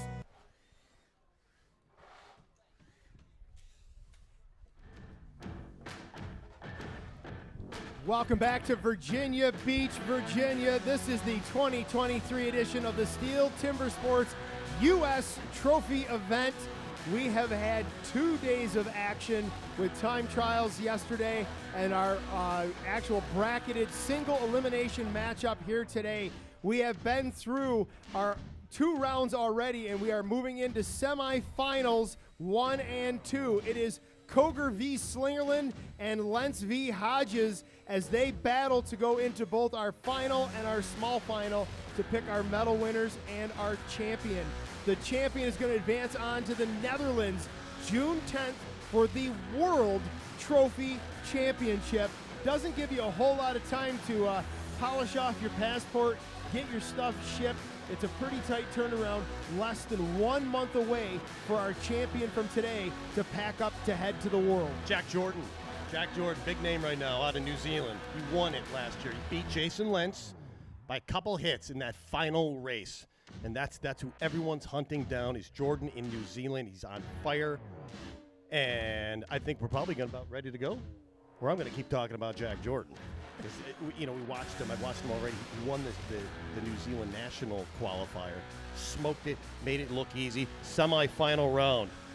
Matt Koger versus Matty Slingerland. So we got Koger out of Grafton, West Virginia. Matty Slingerland out of Pigeon Forge, Tennessee. Matt Koger on your left, the world record holder. Matty Slingerland looking to move on to the final. This is going to be so close. I'd say advantage, chopping advantage, Koger, sawing advantage, Slingerland. I think that's a fair assessment. I won't fight you on that. The question is, and my statement, I guess, would be, I think the chopping advantage might be bigger on one side than the sawing advantage is on the other, but I love to see how Matty Slingerland has cleaned up his single from what we've seen in earlier rounds. We haven't seen the hangs, the catches, the whatever. Not seen a yellow flag either. I don't want to jinx it. We jinxed it yesterday. You did. You jinxed it, so Now I'll it's your say turn. it. Yeah, great. Thanks, buddy. But we also saw him get that stock saw bobble out of the way, that uncharacteristic stock saw bobble. It's almost like, well, there, good. You know there's going to be something that's going to happen. He had his something. The air is clear. Now he's got room to sail. Look at the size of these axes out here. He's 8 inch wide. Warm up your saws.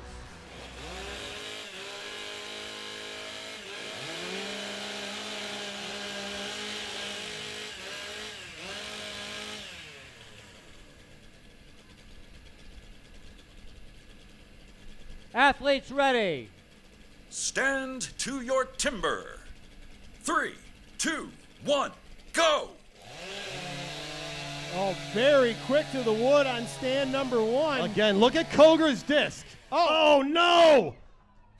Unbelievable. Koger depressed the chain brake. He got so close to the log, his forearm engaged the chain brake, something we have never seen before. Around to the back is Matty Slingerland. Only a 2-hit lead. He may need more than that. Koger is bringing on. This is what we call hardcore blue-collar toughness. Is Matt Koger's regained the lead. We have never seen anything like this. This is absolute insanity. Matt Koger, the facial expression, the aggression right now, he has to pull off this single buck because Matty Slingerland is coming. If Koger can rally back from that massive upset in the stock saw. Look at the eyes of Koger staring right into the standing block chop. He owns the world record. He's going to have to bring the speed. One up on the near, one up in the far, around simultaneously. Massive power, 8-inch wide axis. Koger broken the near. He's done it. Unbelievable. Holy cow. What was that? Well, I tell you what we just saw from Matt Koger that you probably wouldn't have seen otherwise is we saw it all right there. He may have left some in the tank under normal circumstances. He didn't have that opportunity now. He just had to play every card. We now know how fast he can cut that underhand. We now know how fast he can cut that standing block. There was no reserve mode. He could not afford it in that round. Is stick-to-itiveness a word? If it isn't, I'll allow it. I love it. Stick to it. Matt Koger just did not quit. Holy cow. And the winner is Matt Koger. We got to get a camera shot of this. We got to zoom in and get this on the big. Even under duress, even fighting from behind, you are still able to maintain the power and the technique. And look at the accuracy as if it was. You're probably looking at this going, "Oh, that's a little unclean." But Matt, what happened in that stock saw? We saw what happened. It looked like you came up a little too close, and your forearm engaged the chain brake. Is that correct, or did the chain brake hit the wood? You know, just being silly. I got a little too anxious to shut off the saw and shut it off in the cut. Oh, you hit the kill switch. Yeah, I was ready for it to come off, and it just wasn't quite there, so I guess I was just being a little too anxious. Any other human being would be out of the race. Matty had hits on you. You absolutely caught up and took the lead back in the underhand. Is that just pure confidence? Is it rage? Is it a little of everything? It's a little of everything. I knew I was behind, and he's just such a great, strong competitor, and I've taught him a few things, so I'm like, well, he's either going to beat me with what I've taught him, or I'm going to have to go a little bit harder. So we just went a little harder that time, that's all. We appreciate the entertainment. I know you didn't mean to do that. Rest up for the final round. He's still here, Matt Koger.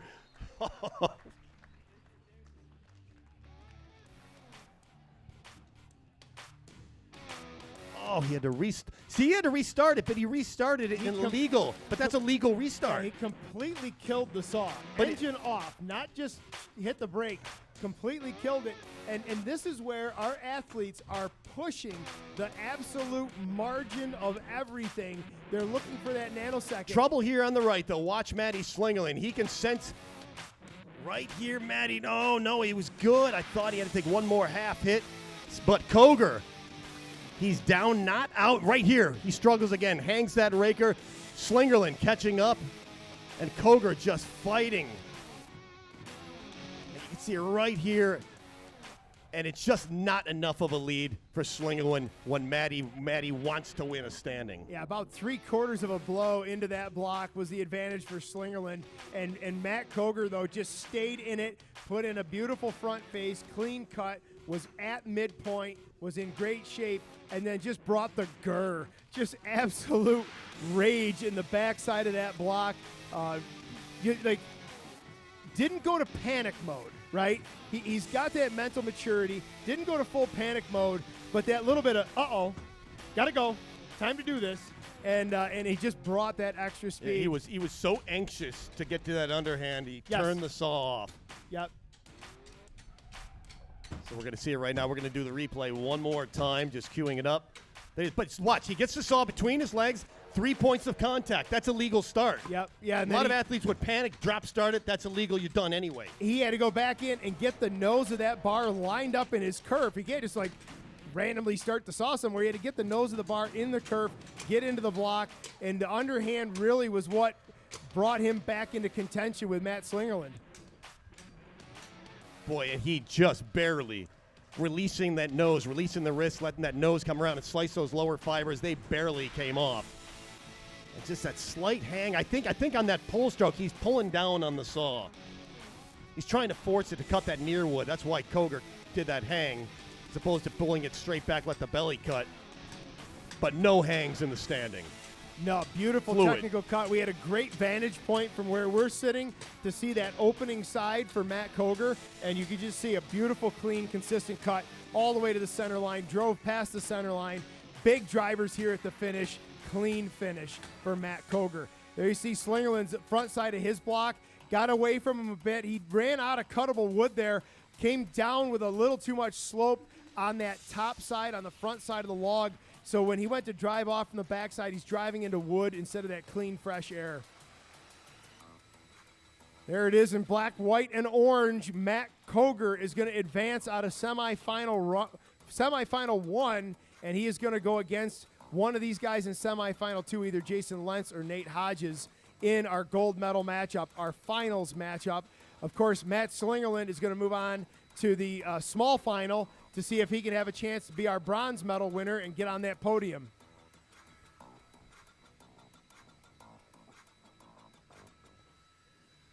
Yeah, I think they need to change the name of the small final when you have Nate Hodges and Matt Slingerland in it. Oh, I'm sorry. We do not know that yet. Sorry about that, Nate. No disrespect. Or Jason Lentz and Matt Slingerland, regardless.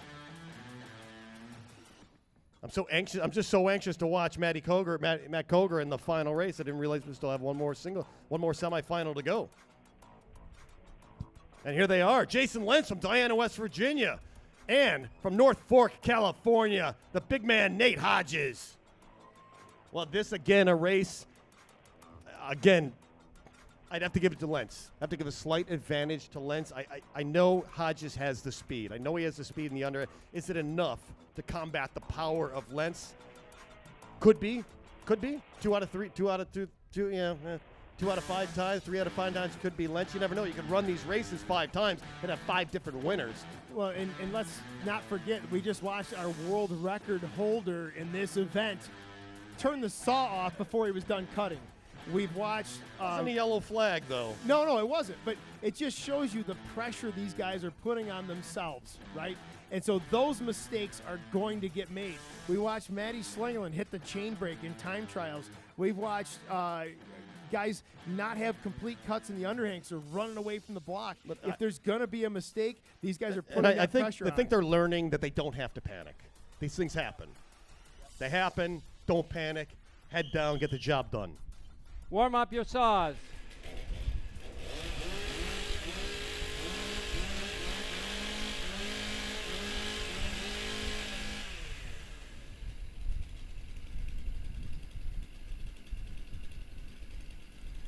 Athletes ready. Stand to your timber. 3, 2, 1, go! Both of these saws singing that same beautiful one-note song right in the same power band. Look at the power of Lentz. Again, Hodges on your right, choked up on that handle. Speed, accuracy by both these athletes, the power of Lentz. His father, Melvin, major U.S. champion for years. Lentz driving already. Is this a gamble? Is this a gamble he's going to win? Skip the bottom chip. And Hodges, one hit behind. This is where the race could be won or lost. Trouble on the left. Lots of chatter on stand number 1 for Jason Lentz. Another hook by and a Lentz. hang-up. Hodges clean so far. Lentz struggling but in. Hodges a slight lead. Hodges slightly gaining the lead. No. Lentz blows it off the bottom again, saying this is my race. Find your own race to win. Here comes Lentz. He's going to put 2 more down. And as they say, he's going to come at it around to the backside. Hodges right with him. Look at that cut from Lentz. Always that big, wide open front face. But Hodges drives a ton of wood. Oh, there it is. Wow. Lentz off. I thought Lentz gambled. He put one up in the near. He avoided the one up far hit. I did not think he had enough to drive it off. He did. He gambled in the underhand. We're going to have to watch this relay. He put about 6 drivers in the lower half of that underhand block.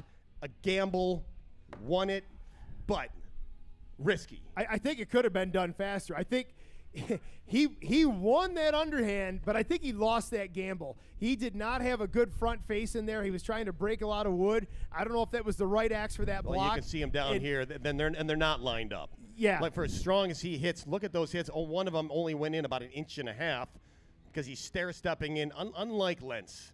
So I got a little worried when he cut that stand. He put one up, one down. He put one up near, left the far, and I go, oh, no, here it comes again. But he just found that power, and again, 6'6", 260. Sometimes you just bring that blue-collar toughness. You just have to say, I'm getting the log. And log's coming off in half, whether it wants to or not. Yeah, and this is another great angle, Dave, to look right down on Jason Lentz's block in cross-section. Look at how little work he did in the front side of that block compared to the back. He was really, that's where all those extra drivers were going in, was reaching through past the center point. And the winner is Jason Lentz. We'll let these guys rest up, but this is live streamed to the world, and you know who's watching this is Jason's dad, Melvin, back home. We know that he's watching, and actually we'll get a quick word from you. Hey, Jason, quick interview. I know you want to rest up. Not your best underhand in the front side. Do you agree? Yeah, I think it was more in the back. The backside? Yeah, in the back. Pinched myself for wood. I haven't been home but for 3 weeks from Australia, and you have to present the axe different in hardwood to softwood. It stood me up a couple times, so lost some penetration, lost time. Couple hang-ups in the single buck. Things you can fix for the finals, though. Yeah, definitely. I'll have to fix them to beat Matt. I rest up. He's going to the finals 2 years in a row. Big round of applause from Diana, West Virginia, Jason Lentz.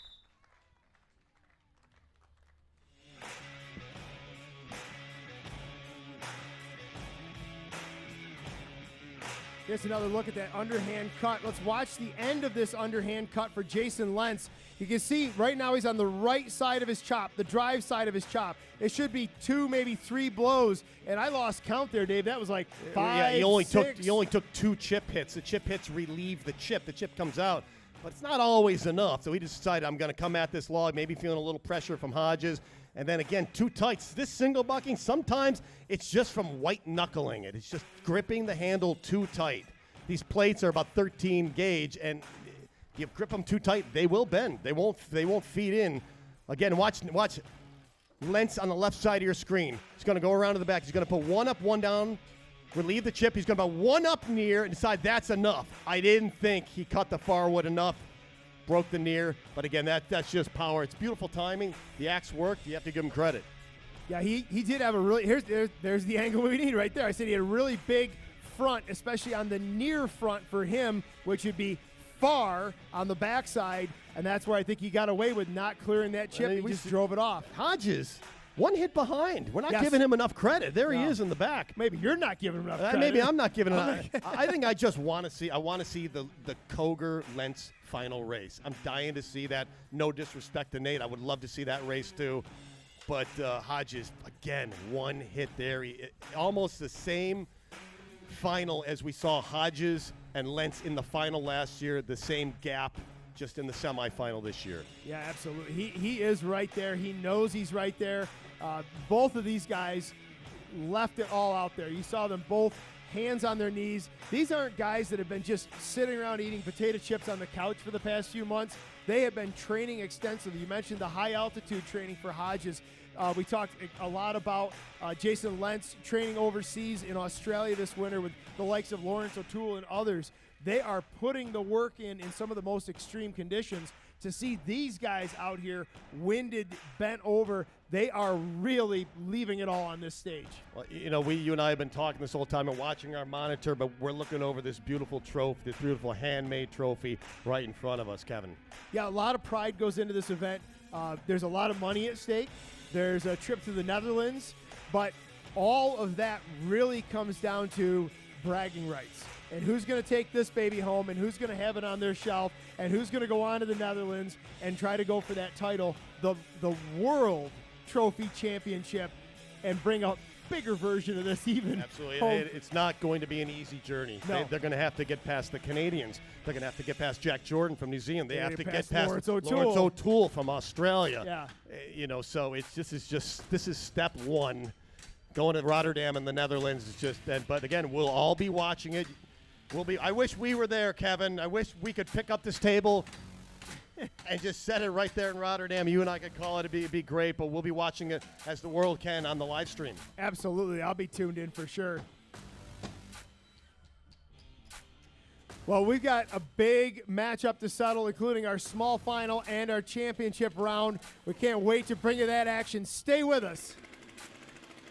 Your neighborhood Ace carries a full lineup of steel, gas, and battery outdoor power equipment and accessories. Shop STIHL at acehardware.com. Choose in-store pickup or free delivery to your door. Ace is the place with the helpful hardware, folks. Duluth Trading Company was born from generations who showed us that the only way to live life is to live it hands-on. To do it the hard way. To take the trail untrodden. To take the damn thing apart, put it back together, and have the world be better for it. We don't think that the go all in, dig deep, and get your hands dirty spirit exists in everybody. We know it does. Duluth Trading. Take on life with your own two hands.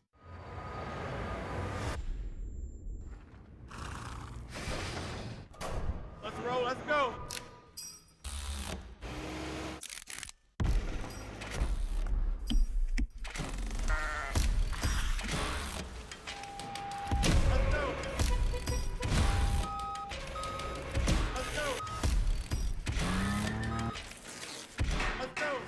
When we work in harmony, anything is possible. Just 3 words tell you everything you need to know. They tell you why we employ more than 2,000 workers at our factory in Virginia Beach, and why over 10,000 local steel dealers are putting battery power in the hands of Americans. Not everyone can say that, but we can. Made in America. Real steel. Find yours. Well, not just made in America, but made here in Virginia Beach, in Virginia, in America, and shipped out to, I don't even know how many countries 100. around the world. 100 yep. countries. You were paying better attention to Terry's speech than I was, I guess. 100 countries around the world. Welcome back. It is U.S. trophy time, and we are down to our championship rounds, our small final, and our final matchup. What a route it has been to get here, with some surprises, some upsets, some mistakes, some issues, some never seen before. As yeah. if we keep thinking we've seen it all. Yes. But to see the best in the world shut off a chainsaw prematurely, again, that's not something that they visualize ever happening in training. No, but I'll tell you what, they'll visualize it every time they do this event for the next 10 years. They'll remember that moment. They'll remember that commitment to finish. So again. I did it once. Yeah. I should, but I lied. I lied to the head judge, Rich Howard, as much as I could, even though I did. But now there's too many cameras. Too many cameras, too many judges. You can't get away with it anymore. Well, the classic one that I know you did, and I know I've seen other athletes do, was a lot of the thumb down to the choke switch. Right off the start, they'd come off to grab the saw, and their thumb would go right past the hand grip, right down to the start-stop choke, and shove the saw down to choke and kill it before it ever left the launching pad. Yep. What happened? David Bolstead always said, that happens. Well, we're getting ready for our small final action, this is going to be our bronze medal matchup to decide third and fourth place as we rejoin the group. Let's bring our athletes out. All right, let's bring them out in our small final from Pigeon Forge, Tennessee, Matty Slingerland. And his opponent, not much time to rest, one more race, Nate Hodges from North Fork, California. Well, you just feel like with these, anyone could win the gold medal here today. But these guys are going to be going for that bronze medal round. Hodges took the silver last year. Matty knocked out early, so Matty's got to feel better. He's moved up in the ranks. Yeah, and Matt Slinger was one of my contenders. I thought we would be on the podium, and I thought he had a good chance of making it to the finals round. Didn't quite get there. We see him here in our semifinals round, our small final to decide the bronze medal. I think this is when the guys can, I don't want to say have a little more fun, but they can relax a little more. Remember, it was the small final last year when Matt Koger broke the world record. He said, I don't care what I don't care if I'm in the final small final, I'm going for it. So you hear Nate Hodges over there throwing a few jokes around, but, you know, a loose cut is a fast cut. Yeah. So this will be a bit of a grudge match. Your saws.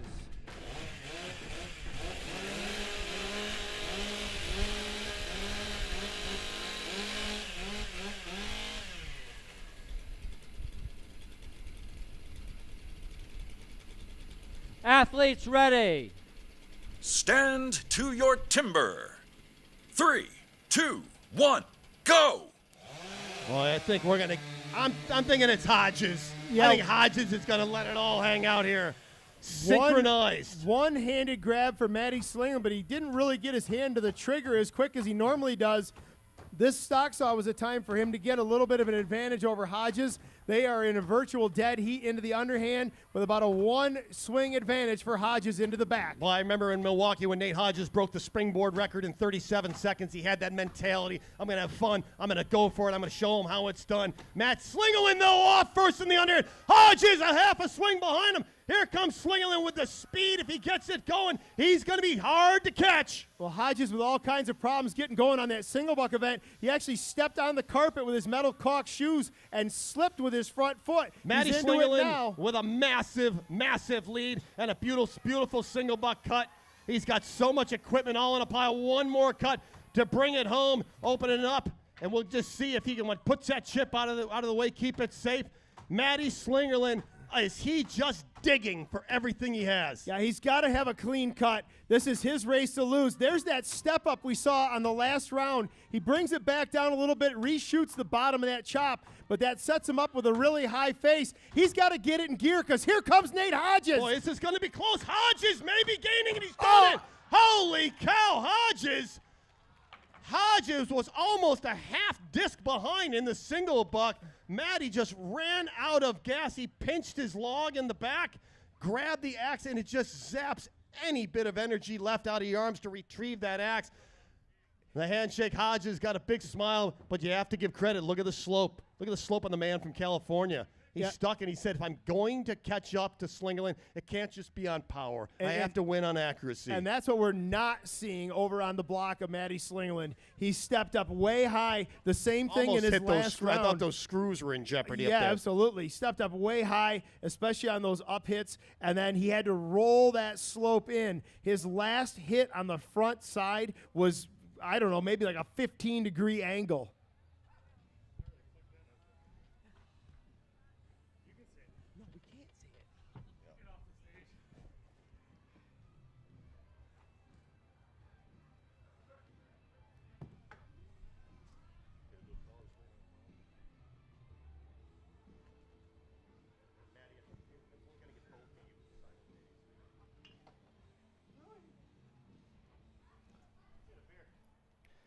And the winner is Nate Hodges.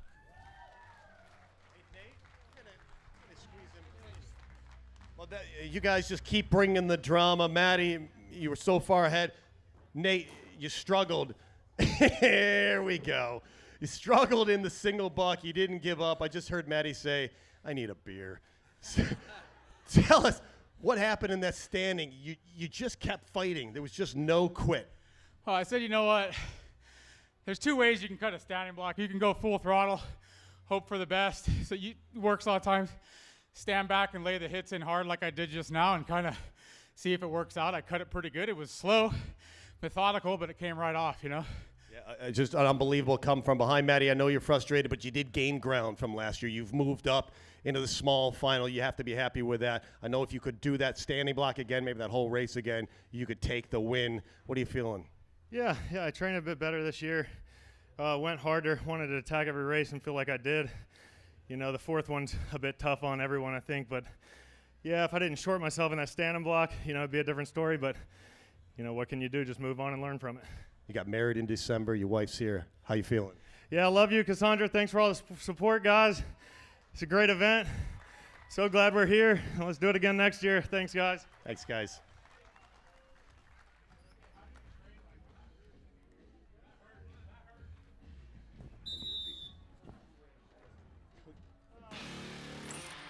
Let's go back and take a look at the run here. We'll pick up with the underhand chop where things were looking very good for Matty Slingerland. He's off this block. Hodges had to go back and kind of give a little extra half pump as he was getting off his underhand block. Advantage, I would say, should be Slingerland in the single buck. Dave, what's your analysis? Well, it was. Slingerland just ran away with it. Hodges struggled at the top. I think he buckled the saw a little bit at the top.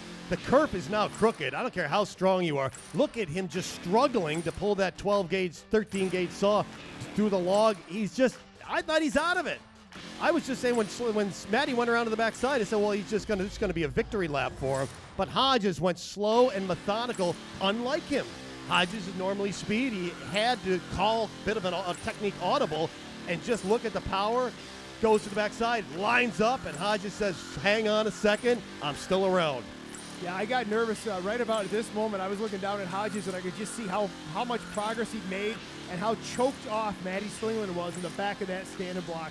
Yeah, it was the first down hit. You can see it right there. It's only about 2 inches below those slabbing screws, and I think Matty knew. He said, oh, no. That's not like me. It's unlike me. It's unlike Matt to hit the chain break. He did that earlier. But you got to go for it. Sometimes I always say the best cut you can make is cutting yourself some slack. Yeah, absolutely. And it seems like it's always the transition from one discipline to the next, from the front side of the stand to the back side of the stand. These guys are on the go. We have one last matchup. Our finals match will be up right after this break. Just 3 words tell you everything you need to know. They tell you why we employ more than 2,000 workers at our factory in Virginia Beach, and why over 10,000 local STIHL dealers are putting battery power in the hands of Americans. Not everyone can say that, but we can. Made in America. Real STIHL. Find yours.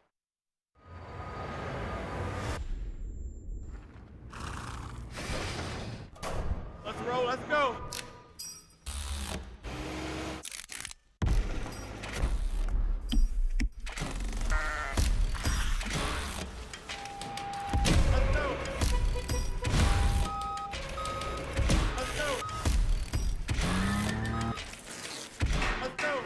When we work in harmony, anything is possible. Duluth Trading Company was born from generations who showed us that the only way to live life is to live it hands-on. To do it the hard way. To take the trail untrodden.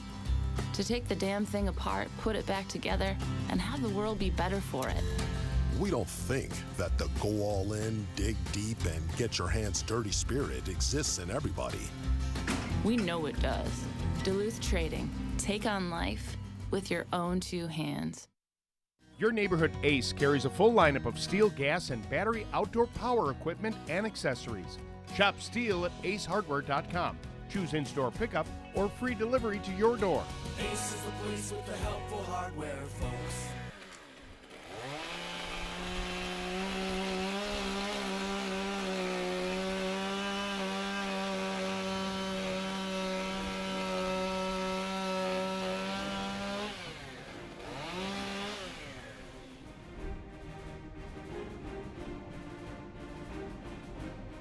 Welcome back. We have battled and bruised and broken and smashed and cut our way down to this final matchup, our championship round. Dave, I don't think there's a lot of surprises over the two names that made it to this matchup. There have been a lot of surprises along the way, though, that led us to this matchup. We just did the small final. I felt like that was the final. I couldn't believe, like, oh, wait, we have another final. That was just so intense and so much energy and so many surprises. But I feel like they should have all gotten them out of the way. They're out of their system right now. We saw Lentz, not major mistakes, but big mistakes for him. Nothing major. Matt Koger, major. Hitting the kill switch on the saw. I've never seen an athlete do that, but that's just, again, you can want it. You want it too much. You go beyond your ability. Trying to flirt with, oh, the disc is off, shut off the saw. You think you're gaining a ton of time. It's not. It's too risky. It's asking for trouble. Well, we watched him lose a ton of time and somehow just rally back. I don't know how he ever – I had chalked it up. I go, well, that's it. Our record holder, our former champ, he's out. That's it. We'll see him maybe in the small final. And for him to rally back, get the win over Matty Slayland, and make it here to our final, our gold medal matchup is absolute insanity. Yeah, when I saw Matt Koger kill that saw, he just had this look like not 2 years in a row. It's not happening 2 years in a row, and absolutely just destroyed that underhand. I can't believe this is just edge of your seats, timber sports stuff here. And as soon as they give us the go, we're going to bring these monsters back out on stage. 4th generation, 3rd generation timber sports athlete all on the stage. Well, ladies and gentlemen, we have the stage prep. The Granite State crew has done a beautiful job getting everything lined up. Tools and equipment are in place. Are you ready? It is time for our finals matchup to crown our 2023 U.S. Trophy champion. The world record holder from Grafton, West Virginia, Matthew Koger. And last year's champion looking to defend his title from Diana, West Virginia, 4th generation timber sports athlete. Big round of applause for Jason Lentz.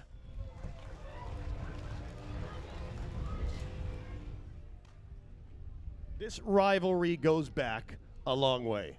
It went back to their dads. Melvin Lentz competing against Paul Koger. It was a rivalry when I entered the sport. It is now transferred into their kids, and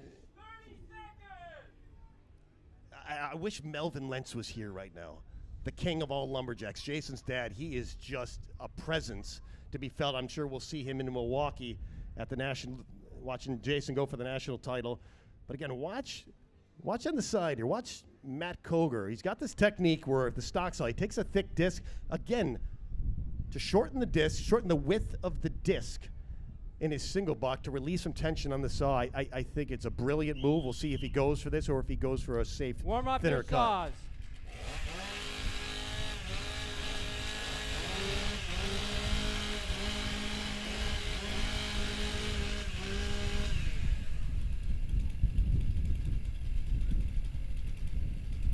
Athletes ready. Stand to your timber. 3, 2, 1, go! Both of these guys slamming that saw into the block. Matt Koger with a slightly thicker disc. He did wait to complete his cut. About a 1.5 blow advantage to Matt Koger over his childhood buddy, Jason Lentz. Once you see the big wood taken out, that's when the speed comes into play. Matt Koger just looking right down. That block is off already. Jason Lentz still taking a few hits. Matt Koger getting that carpet out of the way. This is the variable right now. If Matt can get into the big wood, establish a level sawing plane, he can bring it home and take that standing block off. Lentz bringing it though. Look at Lentz going right to the handle. Lentz catching up. A slight hang by Koger. 1 stroke lead. Lentz is only 1 hit behind. This is still a really tight race for both these competitors. Both of them running out of gas in the tank. Lentz has run out of cuttable wood. It's going to be harder for him to drive that block off. Coger has Lentz more driving! fresh air. Lentz driving! Lentz done it! He's done it! Lentz. He's done it again! Holy cow, you just don't see that happen. When Coger gets into the block first, no one beats him. Lentz maybe pinched the front. It did not matter. That block was moving. You saw it coming. I couldn't help but to call it, Kevin. Oh, absolutely. Look at the advantage that Coger had coming out of that underhand. I don't know what went wrong for Jason Lentz in that underhand. He was way behind in that underhand. Game. I would have given Coger the advantage in the single saw, but Lentz ran away and just reeled him in. That is the fastest single buck, and it was brought at the right time, in the right place. Lentz, that won it for him. But I can't wait for the replay. Unbelievable. Goosebump timber sports stuff. It couldn't be any better here in Virginia Beach. And the winner is Jason Lentz.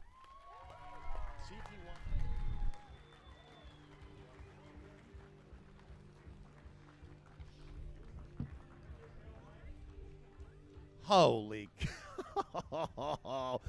Watch this. Lentz is behind.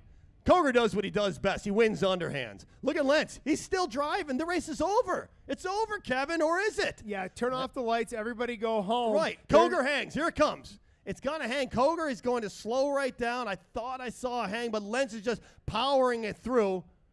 Low Coger. There it is right there at the bottom. That's all it took. Lentz caught up because that's the difference in the win. About a swing and a half advantage for Lentz, but look at the pace difference. This is where the time spent in Australia. That's speed. That's where you get that speed. Chopping that harder timber, that's where you build that endurance. It was just evident that Lentz had more gas in the tank, about a half of a blow difference. This will be a great angle to watch down the stage as we see both of these guys drive through. See that little hang of the axe? I didn't even notice that from Matt Coger. A little hang of the axe there. Wow, what a beautiful finish for both of these guys. We're going to be back right after this break to award our medals and have our final ceremony here. Thanks for being with us, and stay with us. Just some more to come. Your neighborhood Ace carries a full lineup of steel, gas, and battery outdoor power equipment and accessories. Shop STIHL at acehardware.com.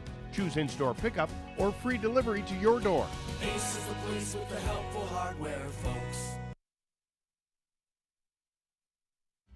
Duluth Trading Company was born from generations who showed us that the only way to live life is to live it hands-on. To do it the hard way. To take the trail untrodden. To take the damn thing apart, put it back together, and have the world be better for it. We don't think that the go all in, dig deep, and get your hands dirty spirit exists in everybody. We know it does. Duluth Trading. Take on life with your own two hands.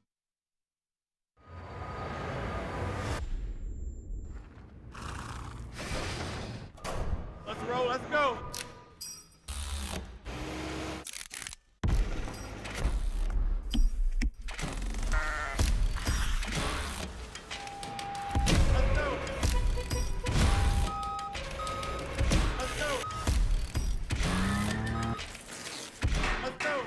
When we work in harmony, anything is possible.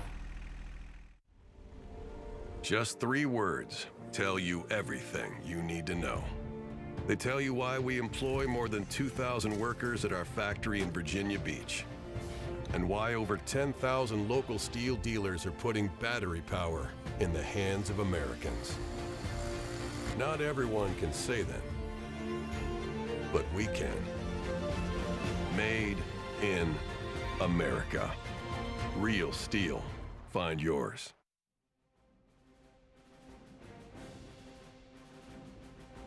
Virginia 2023 STIHL TIMBERSPORTS U.S. trophy event. We just wrapped up one of the most exciting head-to-head matchups of my entire career here. What an epic race between two of the best in the business. picking it up with this single buck event. This is where things really started to get dicey. We had a huge advantage from Koger out of the underhand. Lentz reels him in this single buck event, and then it's the standing block. Dave and I were talking during that commercial break. The pace of Jason Lentz has just picked up exponentially, and it really, we feel anyways, is a function of that time and energy spent in Australia, training on harder wood, really thinking about this trophy event, the time he spent with Lawrence O'Toole, helping Lawrence prepare for his trophy event. What a race between multi-generational choppers, just putting on an epic clinic here in Virginia Beach, Virginia.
All right, ladies and gentlemen, it's that time to crown our champions. One will move on to the Netherlands to represent the United States. We're going to bring out a couple guests here. We've got Murray Bishop. He is the Vice President of Sales with STIHL Incorporated. Big round of applause. He's going to help us out with the awards ceremony here.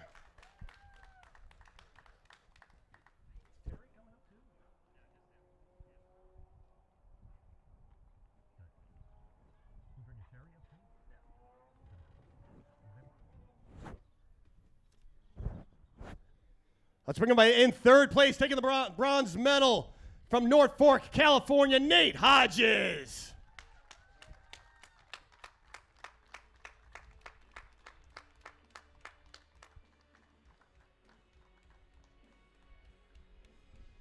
There you go. Thanks, Murray.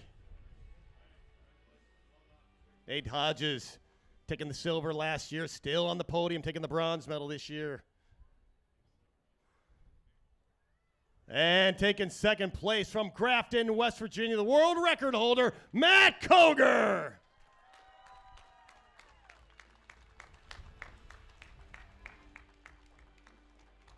Matt just given us some unbelievable races. He's broken world records. He's won the national title. Be back here again, fighting, try to get that U.S. trophy.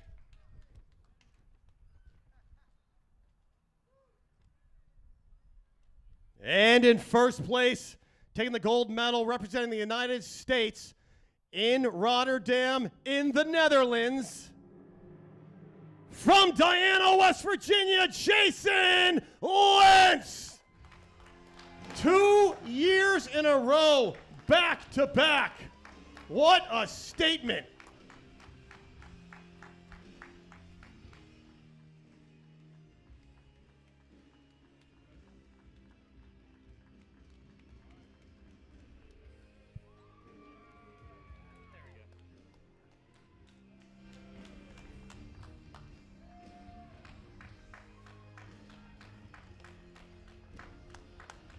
Big round of applause for all three of our athletes.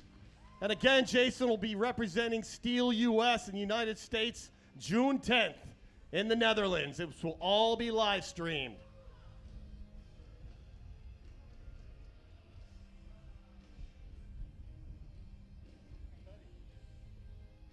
quick interview. One more time.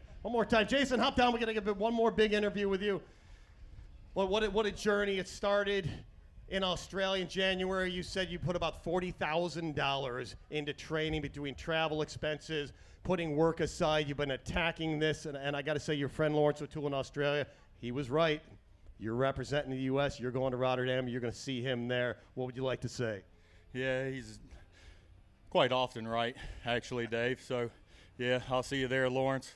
I just want to thank STIHL, all the sponsors, the athletes I competed against. We're a tight-knit community, and it's always a pleasure to compete against all these guys, and great to take out the #1 spot gold medal on this stage. Do you want to talk about that final race? It looked like your best single buck cut came at the right moment. Yeah, Dave, I was struggling there in the underhands, and I've been training pretty hard, and singling down in Australia is completely different as well. I really didn't put in as much time cutting softwood the past 3 weeks as what I wanted to, but everything came together at the right time. Matt's a hell of a competitor.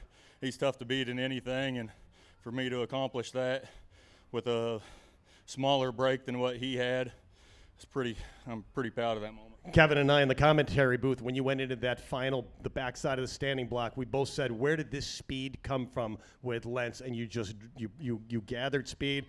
You came from behind. You won by one hit. Where did you find that speed? I don't know, Dave. I was kind of blacked out at that point after my first couple strokes of the single buck, and it was going smooth. I just zoned in. That came off, and I thought I heard Matt Koger's cookie hit the deck maybe a stroke before mine. And, I pedaled to the metal with everything I had. We'll be seeing you on the live stream June 10th in Rotterdam in the Netherlands. We'll also be seeing you in late July looking for a national title in Milwaukee at German Fest. Everybody can watch that. One big round of applause for Jason Lentz, the whole field, and all of our sponsors.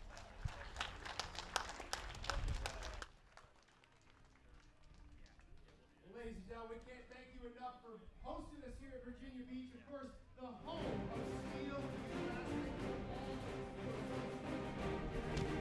Personally, me, one of the greatest timber sports moments that I've ever had the privilege of witnessing. What an amazing race, and I can't wait to see the action continue. June 10th, the World Trophy event in the Netherlands. For Dave Jewett, I'm Kevin Holtz. Thanks for watching. We can't wait to see you again next time.